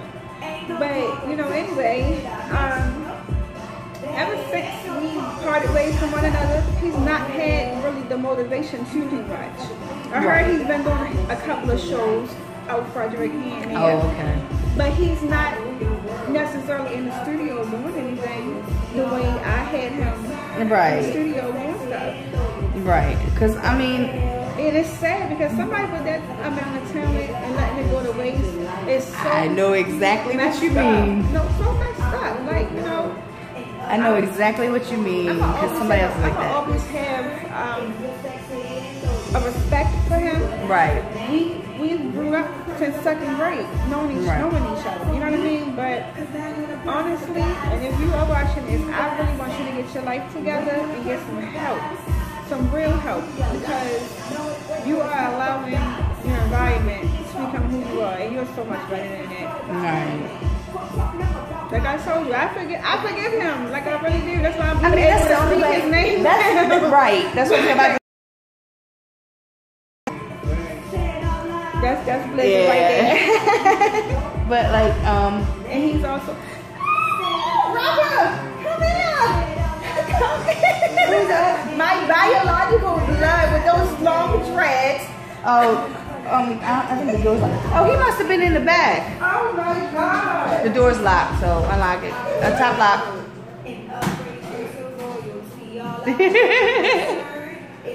She's so funny. Wow, I see this little boy randomly all the time. That's my blood. Yeah, I think it was in the back. Hi. You can go through the back. That's the studio. I don't know what it's. Oh, for real? Yeah. Wow. Okay, well, I gotta come record with you. We gotta get this song done. I hate this. What you doing, Envy? Yeah. Wow. Talk to me before you leave. I'm here. Alright. Man. That's crazy. Yeah, I'm playing plans now. That's my baby brother. Oh, I'm so happy right now. Really? Yes. That's my baby brother. Wow. You can see it all in me here. He looks like a former. He got them eyes like Blaze though. I think that's why I like Blaze even more. But this song, I was just feeling it. We was at Kids' house. Well, Kids sent me some beats. I was like, I got something to get off my chest. I really need to let this man know how I feel. And I just want to sing, like, give me some auto-tune. And let me just sing what comes to my mind. And this is what came to my mind. 'Cause this is what you wanted. And I got a pattern, baby. I'm gonna drive you crazy. You gon' be my baby. Laying in my bed. You know what you say. When we come back, I want to talk about something. Just talk about something. I'm your lady. That's the most people I've seen on this bus stop ever. Yeah, 1, 2, 3, 4, 5, 6, 7, 8. And a little baby, and a little girl. I've never seen nobody out here like that. It's not finished being mixed or whatnot, but I love this song though. I still want you to hear this exclusive. Nobody's heard this. Nobody's heard this but you. Nobody. but Terrence and Kid. Like that's it. But I want you to hear it. I haven't seen Key in a while. And I was the one that tended to your room. But little did I know that came later. You had another song that you had sent me at the first interview where it was spoken word over music. Yeah, it was Can I Hit It Again? What's it called again? I don't even remember. I have to go back in my damn emails to find out. Much different stuff. AJ liked my picture from yesterday. So I got played. My purple hair. Yeah, I got played. I'm waiting for him to hit me back about this wedding. Kevin Gates just liked Sierra Rogers, whatever. I don't care. It wasn't my post. Right. Twitter. Kevin Gates. But is it really Kevin? Is it really Kevin? Is it really Kevin? Somebody asked him, when, you know, he'd been awful quiet and everything else. He was on Twitter because Steve was like, "Did you see what your man said?" I was like, "No." He was like he wasn't gonna put nothing out that wasn't good. Be working. Right.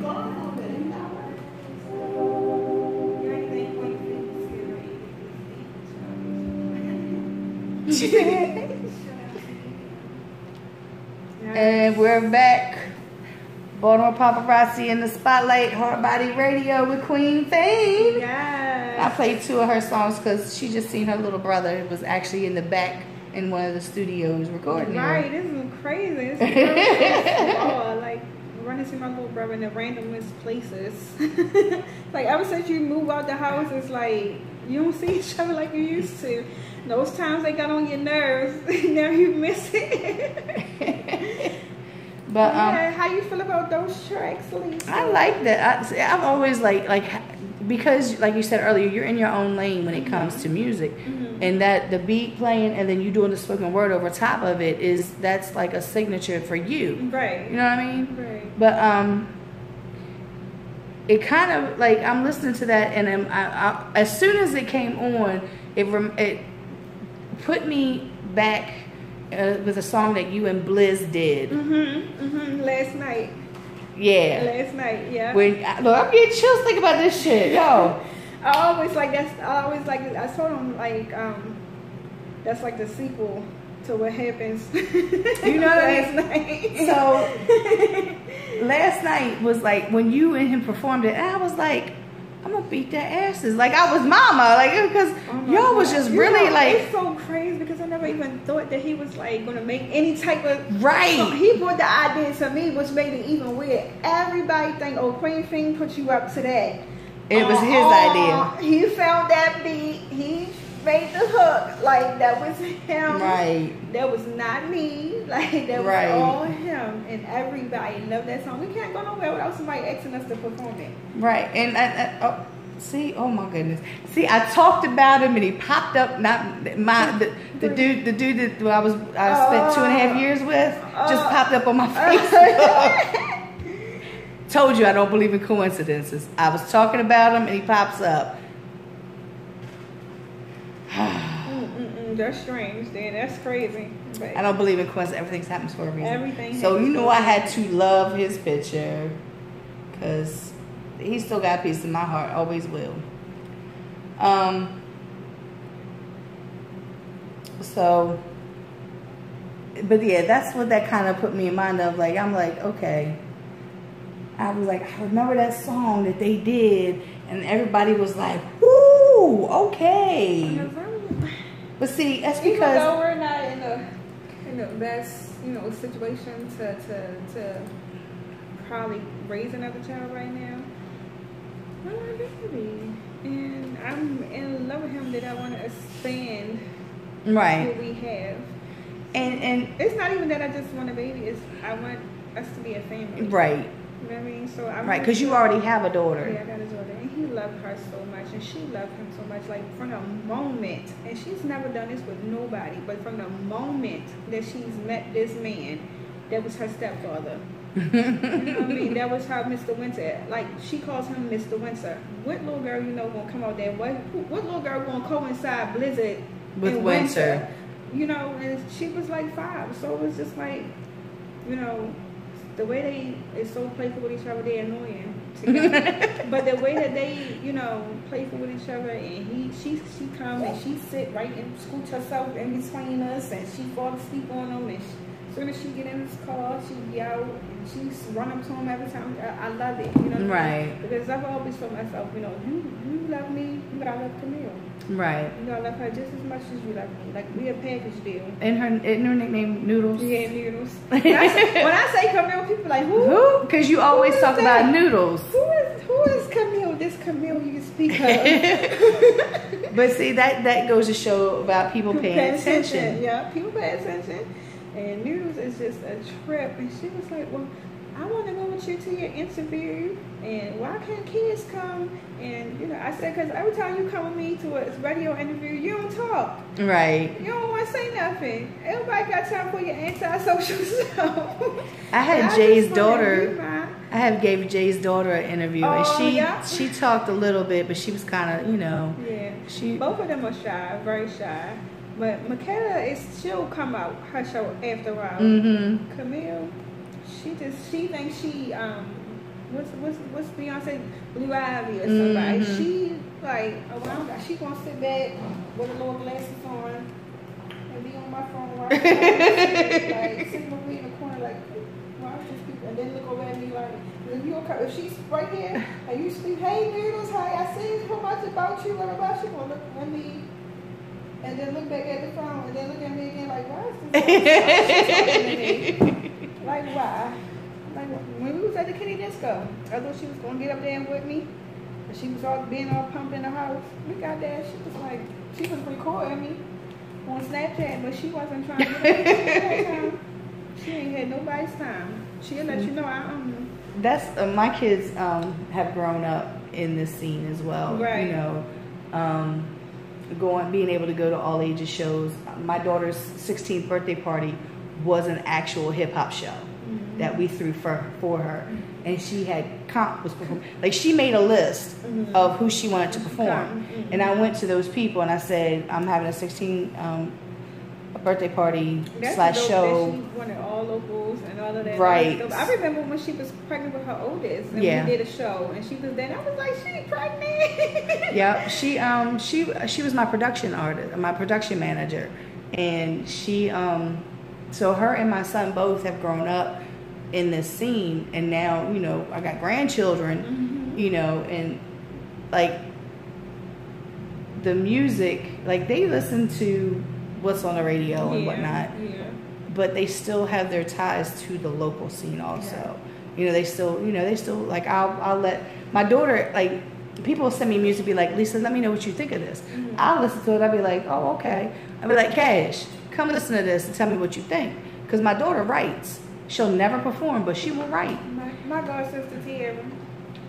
You know, she will write. And I told her, you need to write and get your publishing everything. And that way you can start selling your songs to other people. Some people, yeah. And she was like, be a ghostwriter. I was like, yeah. Somebody asked me, big guy.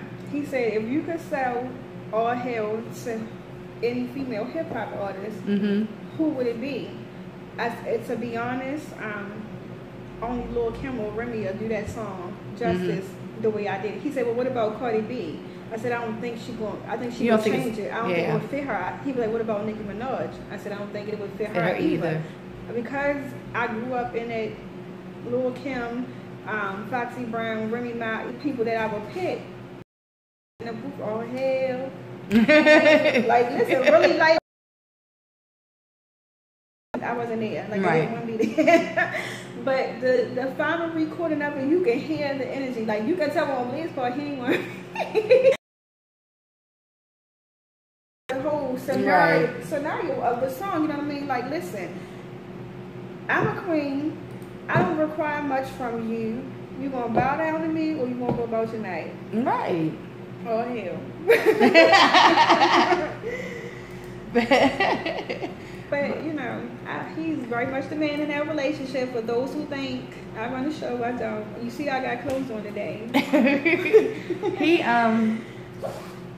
He's like just like, you know, 3D said, he's one of those most genuine. He is the most genuine because, you know, I lived over on Kimball, which is a few blocks from his house. Yeah. And we would be at a show. He'd be like, Miss Lisa, can I catch a ride with you? And I'm like, sure, Bliss, come on. So one night I was at a show and I said, Bliss, can I catch a ride with you? Because, you know, I didn't have a car. And he was like, no problem. That's right after he got his new car.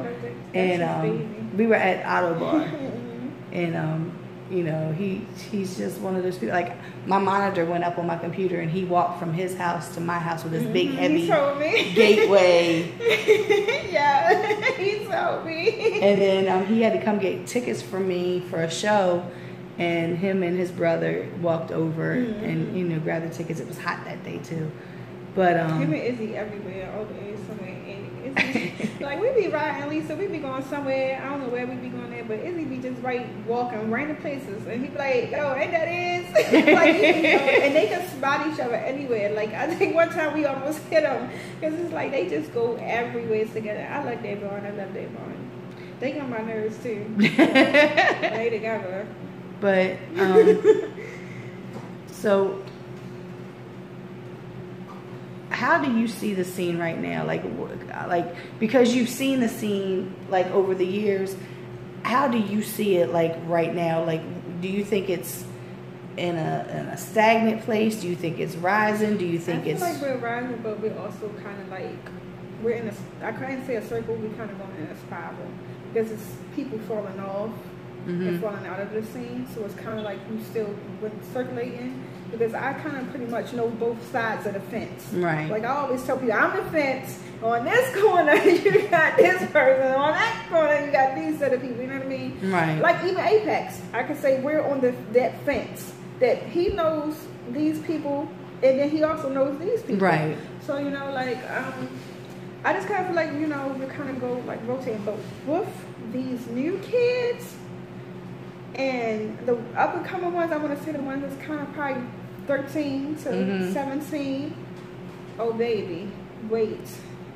Hip-hop ain't dead, honey. Right. Pretty much alive. I went to an open mic with HL7 Azrael. He is also a co-host on Be Inspired radio show. I went to an open mic that him and his crew threw. Baby, all that Nas influence, all of that Tupac influence.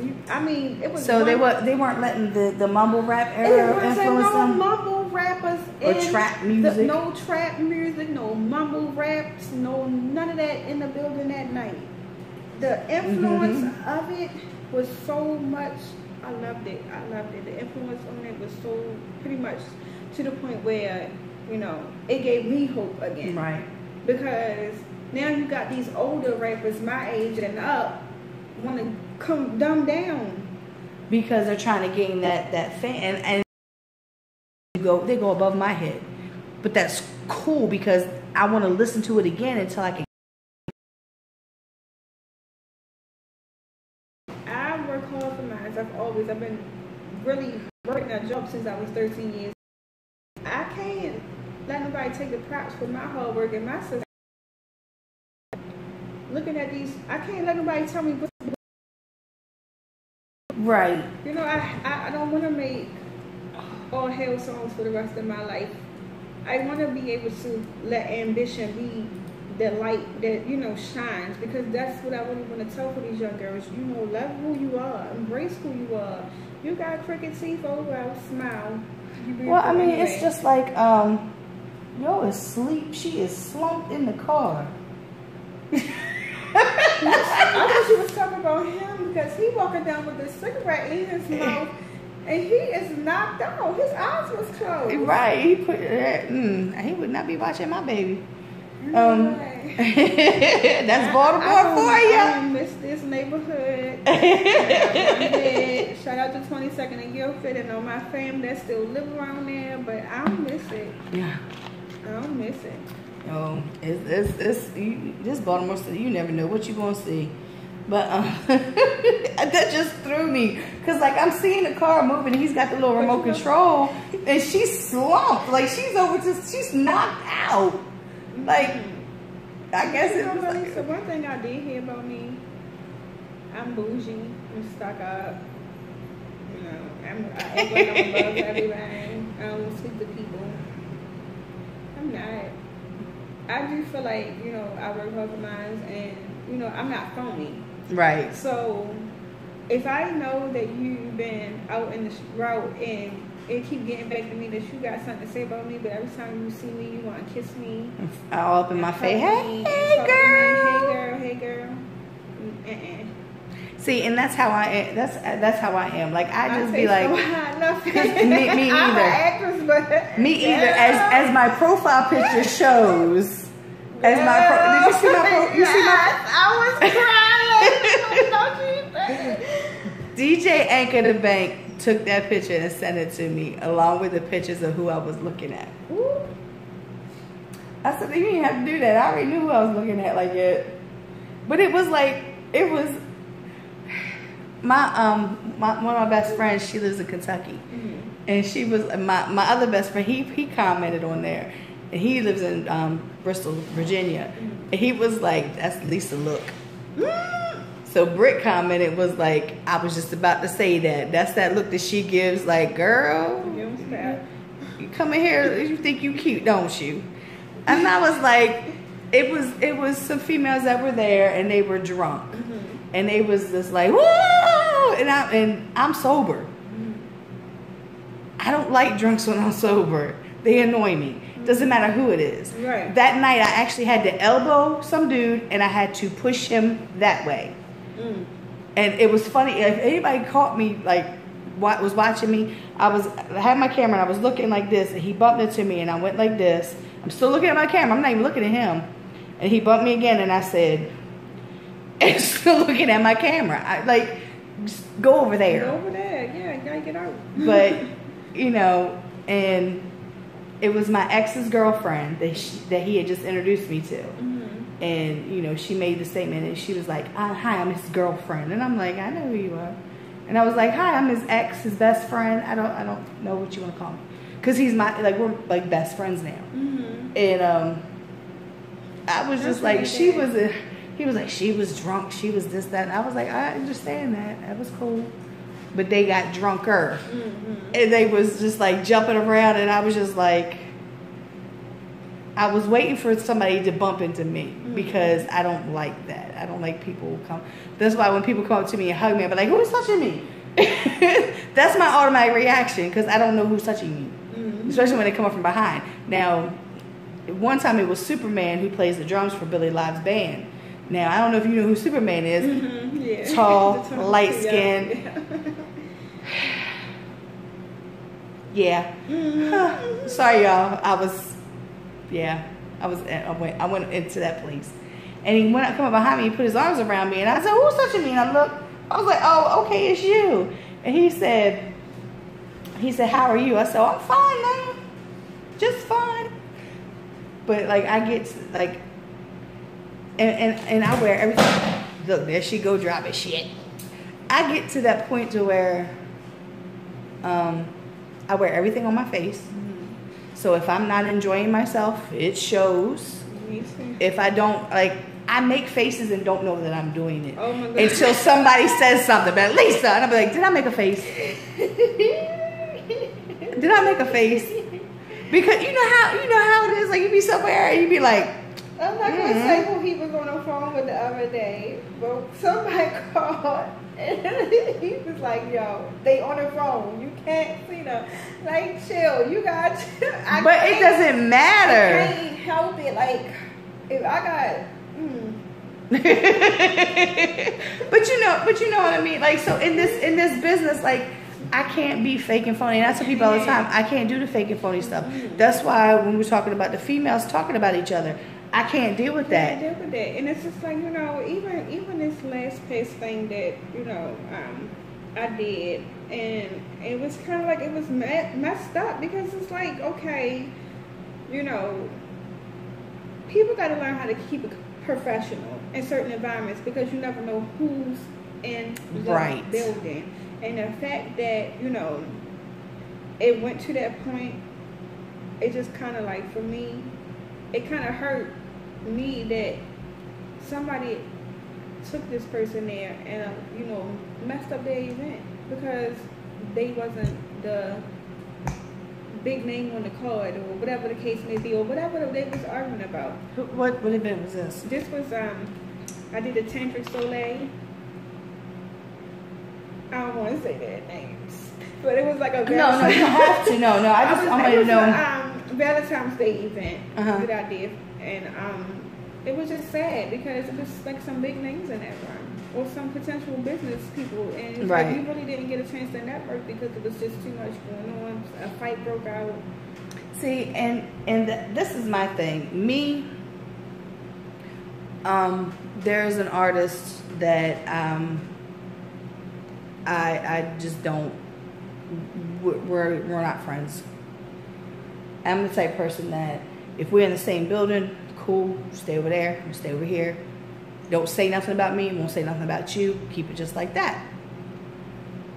And there's like, when the situation first happened, everybody was expecting me to throw hands. And I said, why would I throw hands at an event to make the venue not allow the promoter to have a venue there, and an event there anymore? Or why would I cause the promoter to be mad at me and not have me back? Whatever the case may be. Why would I do that? And why would I ruin my reputation of who I am because of somebody else? And for a long time, people were walking on eggshells around me because they just knew that something was going to pop off, because these two people, this person and I were at the same event, because it almost happened at an event. And what it was she was mad. Now, mind you, she's got my boyfriend. She's got my boyfriend.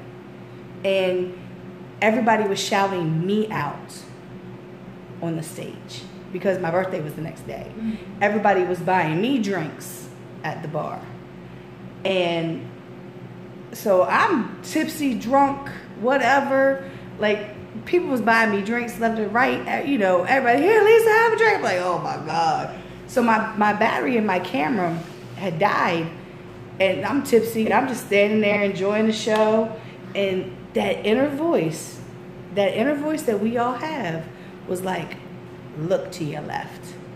And I looked to my left, and she's standing about 2 feet from me, chomping on her gum, shaking her little leg, and looking at me all mean. And I looked at and laughed in her face and walked around on the other side of the stage.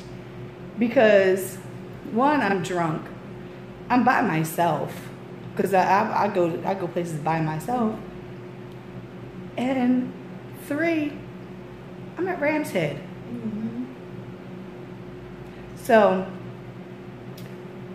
they made her leave. Her, people in her little crew, whatever, made her leave because she was showing her ass. And the promoter came to me and was like, "You good?" I was like, "I'm drunk, but yeah, I'm good." I said, and I was telling him the situation. He was like, "I ain't paid him yet. What you want me to do?" I was like, "I'm not messing up nobody's money just because she's with them, the people that were performing." It's like, I'm not going to mess up their money. I said, I'm not. But that goes to show you the type of person that I am, that people care about me that much because I'm a genuine person. I'm not, I don't try to swindle anybody, anything. I don't try to, I don't do that fake and phony shit. I don't, if I don't like you, I don't like you, and we'll just leave it at that. Right. But a lot of these people are crew hoppers. Like I said, I've seen people go to Jay's label. They can't get what they want. Somebody over here, they go over here. They don't have that. They go over here. They come back to Jay. They crew hop. And I understand when you have I'm not gonna say outlived. They haven't outlived their purpose, but you've learned all you can learn from them. They can only do but so much. And it's time to move on. And see, if anybody who follows me knows I'm very into Egyptian culture, and I love Cleopatra. Like that's my who I mimic my personality from. I watched this documentary a while ago about her war tactics and how she goes about what she wants. And I've carried that mentality with me, and I know how to get my way. So I don't want to allow anything that these females say or do to affect who Queen Pheen at the end of the day, because the same guys that y'all hang with and want to go run your mouth to, in my inbox trying to work, and not even just in my inbox trying to work, but trying to hit, trying to holler. But once they find out I'm with Blizz, it's oh no, I'm just trying to work. Oh, okay, yeah, because that's all you better be trying to do. What I find even worse is the men who do the same thing that the females do, as far as gossiping. It's sad. And I've always heard well, gossiping, that's a female trait. Well, there's a lot of men that got female traits then. Right. And that's how I know a lot of stuff, because a lot of them, like I said, they'll be talking to me like I'm one of the guys, because I've always been around, like me and my cousin growing up, it was just me and him, and then it was our friend Mikey. Like I was always around guys. I mean, I did have, like in middle school, that's where I met my best friends, my two best friends. They're my best friends for life. My friend Mary, she passed away, but India, I still talk to her. But it's always been around guys. I'm always comfortable around guys because I don't feel like I'm having to compete with my looks or anything with them when I'm, around certain females. And I'm like, and then I got to the point where I don't give a. The only reason why I fix my hair and wear makeup now is because y'all people decided, oh, well, since Lisa's taking pictures of us, I'm going to take a picture of her. So you want to make sure you look good. Yo, Eva Rhymes, who I knew as Jinx, took a picture of me. I had just gotten off of work at Dollar Tree. So I had on a green shirt. My hair was in a ponytail. And I went to a show right after, and she took a picture of me. I was like, never again. She did not. No. Never again. I make sure my hair's, like, something's done with my hair. I got some kind of makeup on my face, because people always taking pictures of me.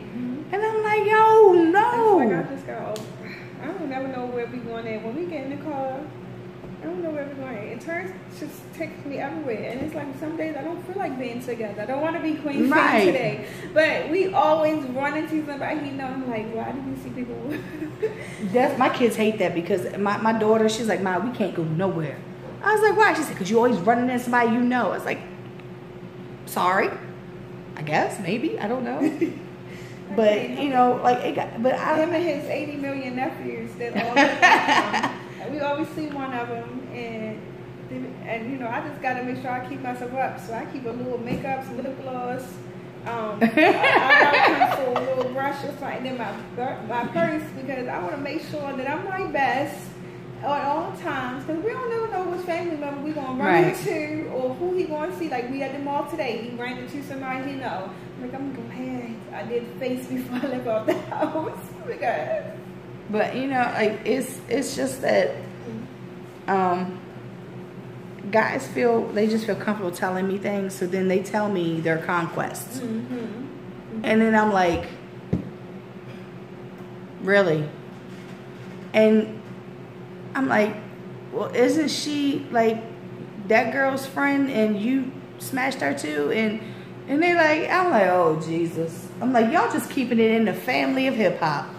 And that's why, you know, like, I've never seen you hang around with a bunch of females. You know, even out at the shows or whatever. It's not, you know, the females. And I think because of the attitude that you have and the way you carry yourself, it separates you from the females. You know what I mean? We were talking about that at Love and Hip Hop too, and the guy was just saying, like, yo, he was like, I think you intimidate certain people. I said, what you mean? He said, I think certain people that come here, they don't approach you the way they approach Kendra because they're intimidated by that. And I said, what you mean? He said, it's like you have that aura around you. It's not like, oh, I'm above everybody, but when you come to me, come at me correctly about what I want to say, because I hate when people waste my time and say, hey Queen, let's work. And when I hit you up and say, hey, what's up? Did you get that beat yet? Here go my email address. They don't have nothing else to say after that. So I can't take you seriously. My friend Bomb says it all the time. He even put it in a song. And like, he's like, they hit you up and say, you know, want to do a song. We want to do a song together. And he'd be like, all right, you know, cool. He said 6 months later, they hit you up talking about, I want to do a song with you. But never. But it's been 6 months since the first time that you said this. Right. You know, and it's cool because I understand people get busy. They forget, because I forget all the time about stuff. But when this is your craft, you gotta be serious. This is your craft, and this is what you want to do.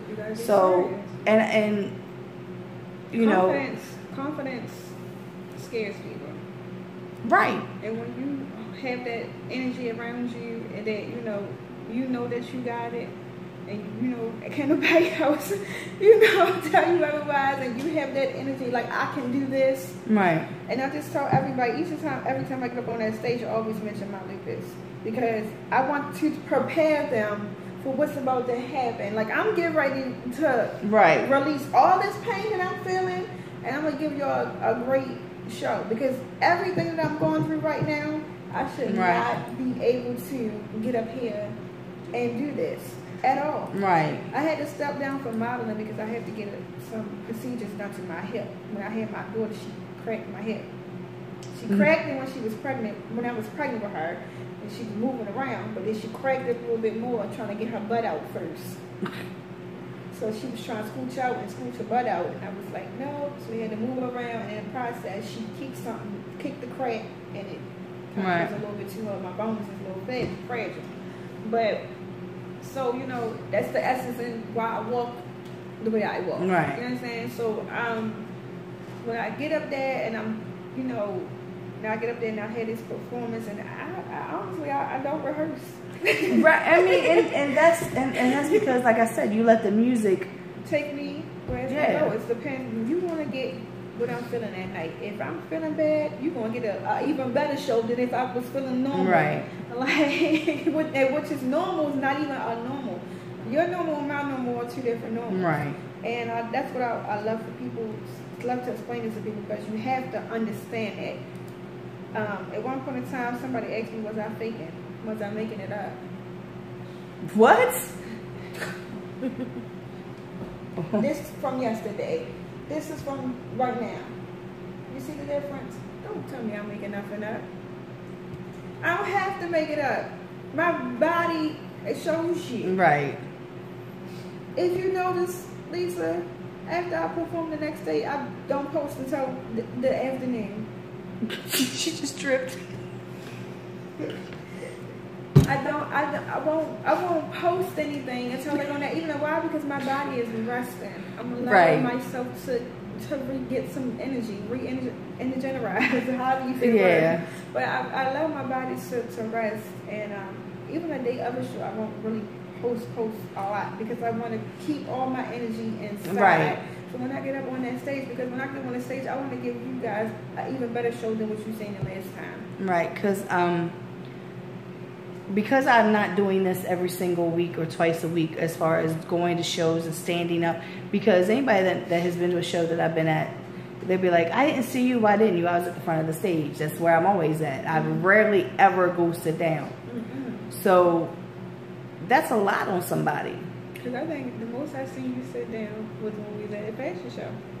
And I think it's because you didn't want to take certain people's pictures. Well, I mean, I took everybody's picture, like, cause that's what I do. No, that's what she would do. She would get up. Okay. That's a damn jar drink. And then they get to the studio and 3D giving me a shot of Henny. Right, but if we had Hennessy in Amsterdam that night, I believe it was. I don't know. I blame the jar. Had some Amsterdam in his book bag. I think so. I don't know. Oh my God! But it was just like, you know. But you know, it takes a toll on a person. Like Daryl Mack from Mogul Printing. He I gave him one of my cameras to take pictures of a battle because I had to leave. And when I went to go get my camera the next day, he was like, "Yo, Lisa, I have much more respect, even more respect for you now." He said, because I didn't realize how hard that was. He said, standing there with that camera, taking pictures, and just like, he said, my back was killing me. And I said, that's what I go through.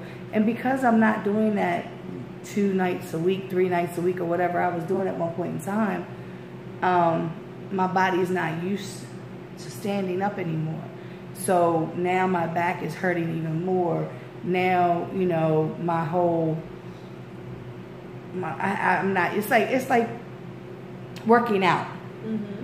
You know, when the first time you go and work out, your body hurts because it's not used to it. The more you go and do that workout, the more your body gets used to it.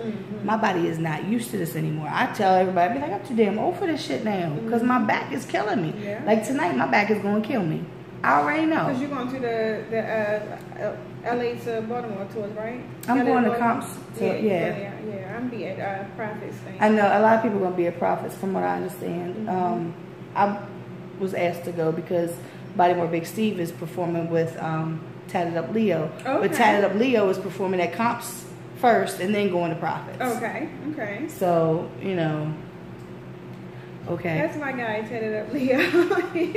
You know, I did not remember who he was. I didn't either. I was many years, and then I had the Grind Fest, and was it LaVar? I think it was LaVar signed him up.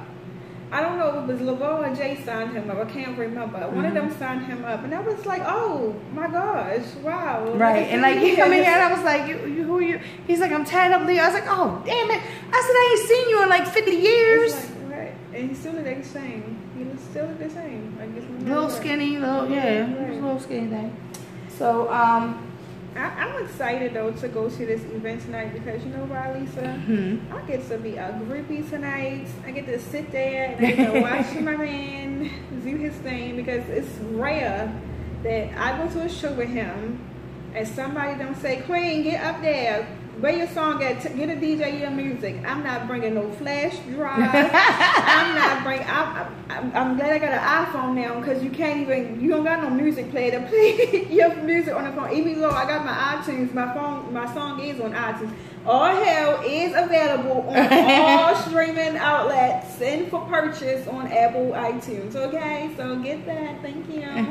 4,000 streams all over the world so far. Okay. Total all together. So somebody's getting me some attention somewhere. Right. I want to shout out to my cousin in the Dominican Republic, Moon, Luna. Baby, you've been doing me a great justice. She's been doing me a great justice because she got my little Brazil. They played me at Carnival. Really? Yes. I said, honey, are you serious? She sent me a snap and they're playing my song. Wow. That's, you know, and that's the best thing in the world. I'm worried about Baltimore, honey. right? I want, you know, of course everybody wants to live in their hometown, but I really don't. It don't have to. I mean, I've always said it. But I've always said it. You gotta work your outside in. Yeah, you get everything here, and then you branch out. I've always said that. You know, I salute the city because the work for the city, like, you know, it kind of made me who I am and teach me how to, you know, be business wise, and I think that's kind of why I do get a little bit more respect than a lot of other people in this city, because I know how to conduct business. Right. And I know how to, you know, carry myself when I'm around guys. Like last night, you seen my outfit with a hat on. Mm-hmm. Voice Daddy Man and that black both came, and it was like, Blaze, no, you out here like that. Like, right? Yes, he seen me first. You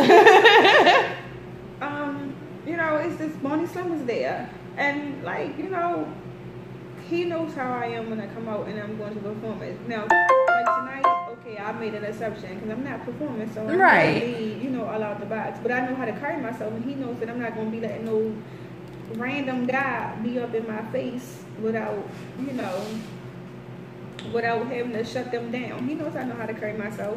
So I could be in the room with a bikini on right now, having a meeting with P. Diddy. And guess what? He don't respect what I'm saying to him. Right. Because I know how to conduct myself. I met T.I. at Coppin's Homecoming when he came to Coppin's Homecoming. I was in high school. And one of my teachers kind of got me in there. Right. Backstage. And so I'm like, okay. I'm like, hey, Cliff. He like, did you just call me? He's telling me this, and like, I'm like, he like, everybody else, all the other little girls that was in my class, they got to go because we won that. Right. So she took us over there to him. They all going crazy, and I'm sitting there that cool. He like, you cool, sure, you cool. See, that's like when I was down in New Orleans and I met David Banner. Yes. I was so jealous. I was like, why can't I be her right now? Raheem Devon came in and stopped, and David stopped the meet and greet, and everybody was going up to Raheem and be like, can I get a picture with you? Oh my god, and I'm just like, okay, I'm just watching all this, and I'm standing over there, and like he was standing near me and just kept looking at me like, hello, you know what I mean? Right. So before he left, I said, excuse me, I said, can I get a picture with you as well? And he was like, sure, you know, because he done looked at me like 4 or 5 damn times. But I got more excited meeting Comp and Mully Man and Scar Akbar. Like, I got excited about seeing them. I met Keith Murray and cussed him out. Told him next time he pulled me up on stage, I was kicking his fucking ass because he pulled me on stage. I was like, be pulling my ass on stage? He was like, he called me the Baltimore Paparazzi. So he was cool. He laughed about it and everything. But I've met industry artists and been like, hi, how are you? You know, I don't do that whole groupie thing. Now, if I ever get a chance to meet Ghostface, I'm just saying. That's how, you already know, J. Cole. Right. I was at the concert where he had my I was at the concert like, oh my God, he looks so good in that prison uniform. I'm like, Shackleton, like, girl, you crazy. I'm like, well, if he was in jail, girl, I'll be at that jail, like, excuse me, I'm here to see Jermaine, please. Jermaine Cole, Jermaine Lamar, can you tell me we got to visit? But you know what I mean, like, this, like, you have to conduct yourself in a certain manner, and it brings that person down a humble notch because you're not giving them that. You know what I mean? You gotta be able to carry yourself. Like I used to see Woody and Jazz up on Dumber all the time, all the time. You know what I mean? And Jazz when I first seen Jazz, he was like a little arrogant. Oh, you don't know who I am? I said, yeah, I know who you are. You sing my songs. And he was like, what's on there? Like, I said, you know, I like 5 Steps. I like all of them. How deep is your love for me? All of them. Like, I love all those songs. Right. And he's like, oh, okay. But do you know who I am? What's my group name? I said, you're real. You Jazz. Right. I met him. Well, he was at a show that we did, that Wisdom Court did, I think, in the Talking Head room at Sonar, the small room, where you had to go down the damn dark-ass alley and down into the door. And down the steps like you was going to somebody's basement. Right. We called it a dungeon. Right. So I'm in there and I see this big fella in there and I'm looking. He's like not really that tall either. And I'm looking. I'm like, he looked familiar. He was there with Yuck. And I was like, oh, that's Jazz from Drew Hill. I never approached him. I just took pictures. That's all I did. He was up. He was up there with Yuck. And I took pictures, but it's like, I'm just not going to give you that. Oh my God. Now, when I met David Banner, I was calm, cool, and collective. Girl, he could have hugged me all day long because I was not trying to let go of that man. I told him, I said, I have been a fan since Cadillac on 22s. And, right. And I said, and I just love everything that you're doing. I said, I came from Baltimore. Have you heard his new track, Marry Me? Yeah, I have God Box. God. I actually have God Box. I already had God Box on my phone, but I bought a copy of God Box and he signed it, and that was also one of the pictures I shared where he was like, and he was thanking me for being so patient because he stopped. The lady that was in front of me, he actually stopped her meet and greet to talk to Raheem. So then when he went back, he was like, he took a lot of selfies with her and everything else. And then he was like, thank you so much for, being patient. I was like, of course, like, I'm not going to be upset. Like, if I didn't get to meet him, I would have been upset. But he was just such a wonderful, and his energy is so awesome. So, I mean, and then for his birthday, I had shared the post on Instagram and on Twitter, and he liked my post and he retweeted it. That's dope. I was like, woo, I'm in there now. But, I actually had somebody ask me, how do I feel about the God Box? I'm like, what do you mean? I think it's magnificent. I think it's wonderful. But it talks about white people in a negative light. I said, but that's not me. Those white people he's talking about is not me. So I don't feel any kind of way. Now, it's certain, like I was at a birthday party on Tuesday and I only knew my homegirl that hired me to come take pictures. We in Latrobe. Yeah. So I don't know these people. They got videos playing on the TV. So there's certain videos that were on there that were racially, the message was about race. And I'm just sitting there and I'm like, these black people gonna kill my white ass up in this bitch. Cause I mean, like you see the shit in a video and sometimes it can charge people up.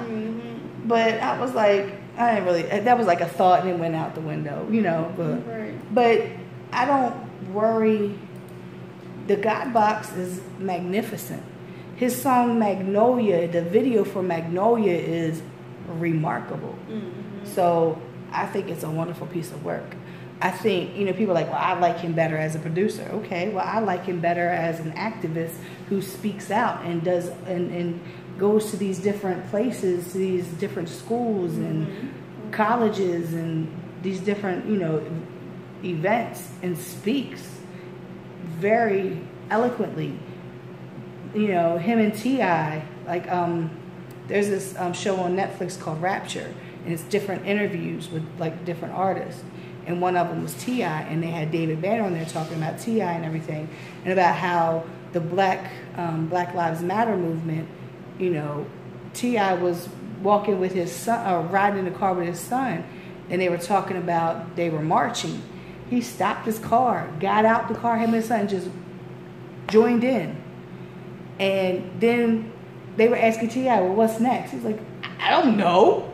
You know what I mean? So these artists, and Killer Mike is another one. Mm-hmm.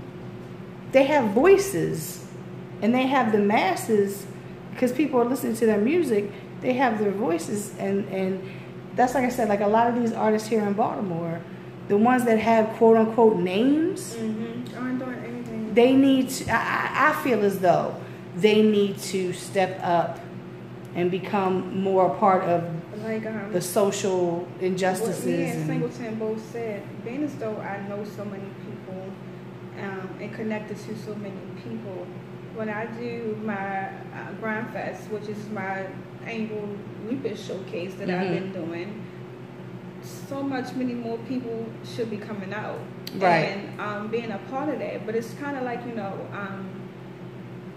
when you don't care to be a part of a certain crowd, you don't. But I said, listen, you know, got somebody who got me in contact with Tony Braxton's people, and if she is not going to be able to come, I can get definitely one of her sisters come speak on one of her behalf. When I plan this event for this year, I'm not even going to be worried about who don't show up. Well, I mean, you got to think about it too, because like I had people tell me when I had my in the spotlight showcases, oh, these the people will come out for you. No, they don't. They weren't coming to those shows for me. They were coming for the artists that were on that stage, and that's what I wanted. Nobody comes out for me, even though everybody quote unquote loves me and fucks with me and this, that, and the third. They don't come out for me unless it's beneficial for them. And artists don't come out to events unless they're on the card. Right. It's not like it used to be where you look around and you see a whole bunch of artists. Right, you see them and they're there because of the scene itself. And you don't have that anymore. And that's what I was telling people, like a lot of my support when I excuse me. I backed away from Scar Mob and I wasn't associated with that squad anymore. My attendance amount decreased drastically to the point where sometimes it's just Liz there. Right. And that's probably because he performing too. Like honestly. But you might get my best friend might come out. Portless, she comes out to see me. And Brian might pop up every now and then. Right. You know, me, Brian, and Portless, we all kind of like try to stick together because when we all three started out with doing Chic and Sashy's events together, you know, it was kind of like it was a team of us. Right. And all of that changed so drastically. And it's just kind of sad because you see, like I said, the spiral. Right. You see it getting smaller and smaller and smaller and smaller. And it's like to the point where almost my circle is just that little dot, and that's just me. It blends together, like for real, honestly. Like it's just us together. Like, and I just kind of like occasionally he goes outside the spiral, but it's like it's cool because you know,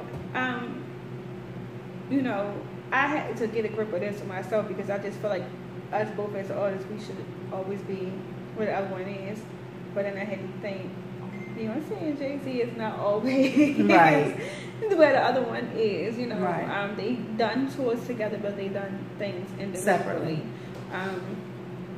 And I learned just from watching Family Hustle, that was kind of the riff, a big riff between Tiny and T.I. is because she wanted to get back out there, but he wanted her to be mommy, and you know she didn't want that. Even with Emily B and Fab, he didn't want her. He wanted her to just to be the pretty face and the mother of his kids.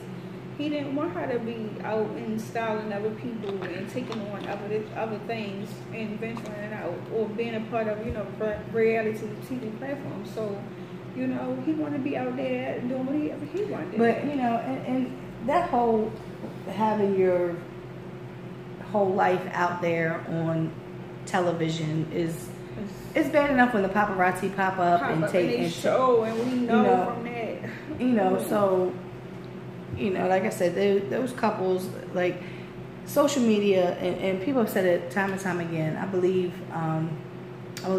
Big Dro said it too. Social media is a blessing and a curse because just things are accessible, positive and negative, you know. So Well, it is 8:14. We can talk all night. Right. I can't. I do it all the time. But give everybody your information. I am Queen Pheen, Pheen. If you look for something else, you're going to find a white lady that makes jewelry, and that's not me. Right. Right. So, go follow Queen Pheen. Go follow Pose Pheen. Go follow Style by Pheen. I am a model. I'm an actress. I am a spoken word artist. I am a femc. I do wardrobe. I also do hair nails. So, whatever you need, I can get you what you want. Holla at me. It's been real, y'all. I know. So I thank everybody for tuning in to the Hard Body Radio Live, the YouTube channel. There's 2 people that was watching there. And make sure y'all, before they kill me, make sure y'all come out to Love and Hip Hop on a Tuesday, or follow the Love and Hip Hop open mic page, and you might be able to pop up on a Friday. Yeah, where's he having it at now? Cause it's Coach Roy Center. Okay. Yeah. Yeah, because I was supposed to come up there. I was like, I think Tuesday. I was too daggone tired. But make sure y'all check that out. Check out Queen Pheen. Next week, I believe I have Kid. Yeah. Yes.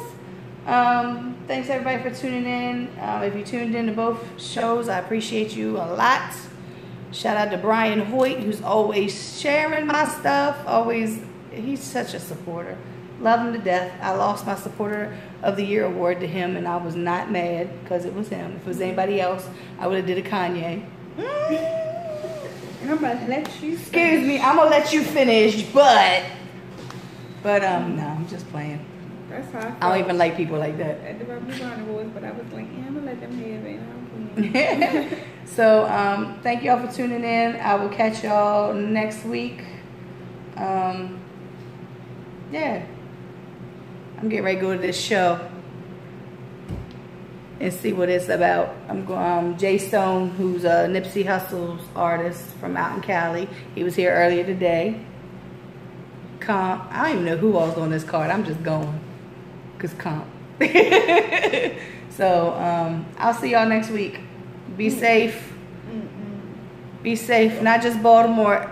Everywhere. Be safe. Everybody. You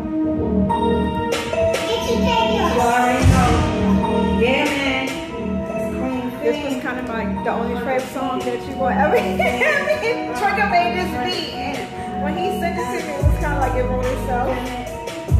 Oh yeah, Trigger. Yeah, I was like, okay, I gotta do something for this. Okay, I'm gonna tell my witness story. Why not? Gotta give their attention.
Nobody's heard this even but Trigger. I gave you some excuses tonight. But it's been a while, so why not?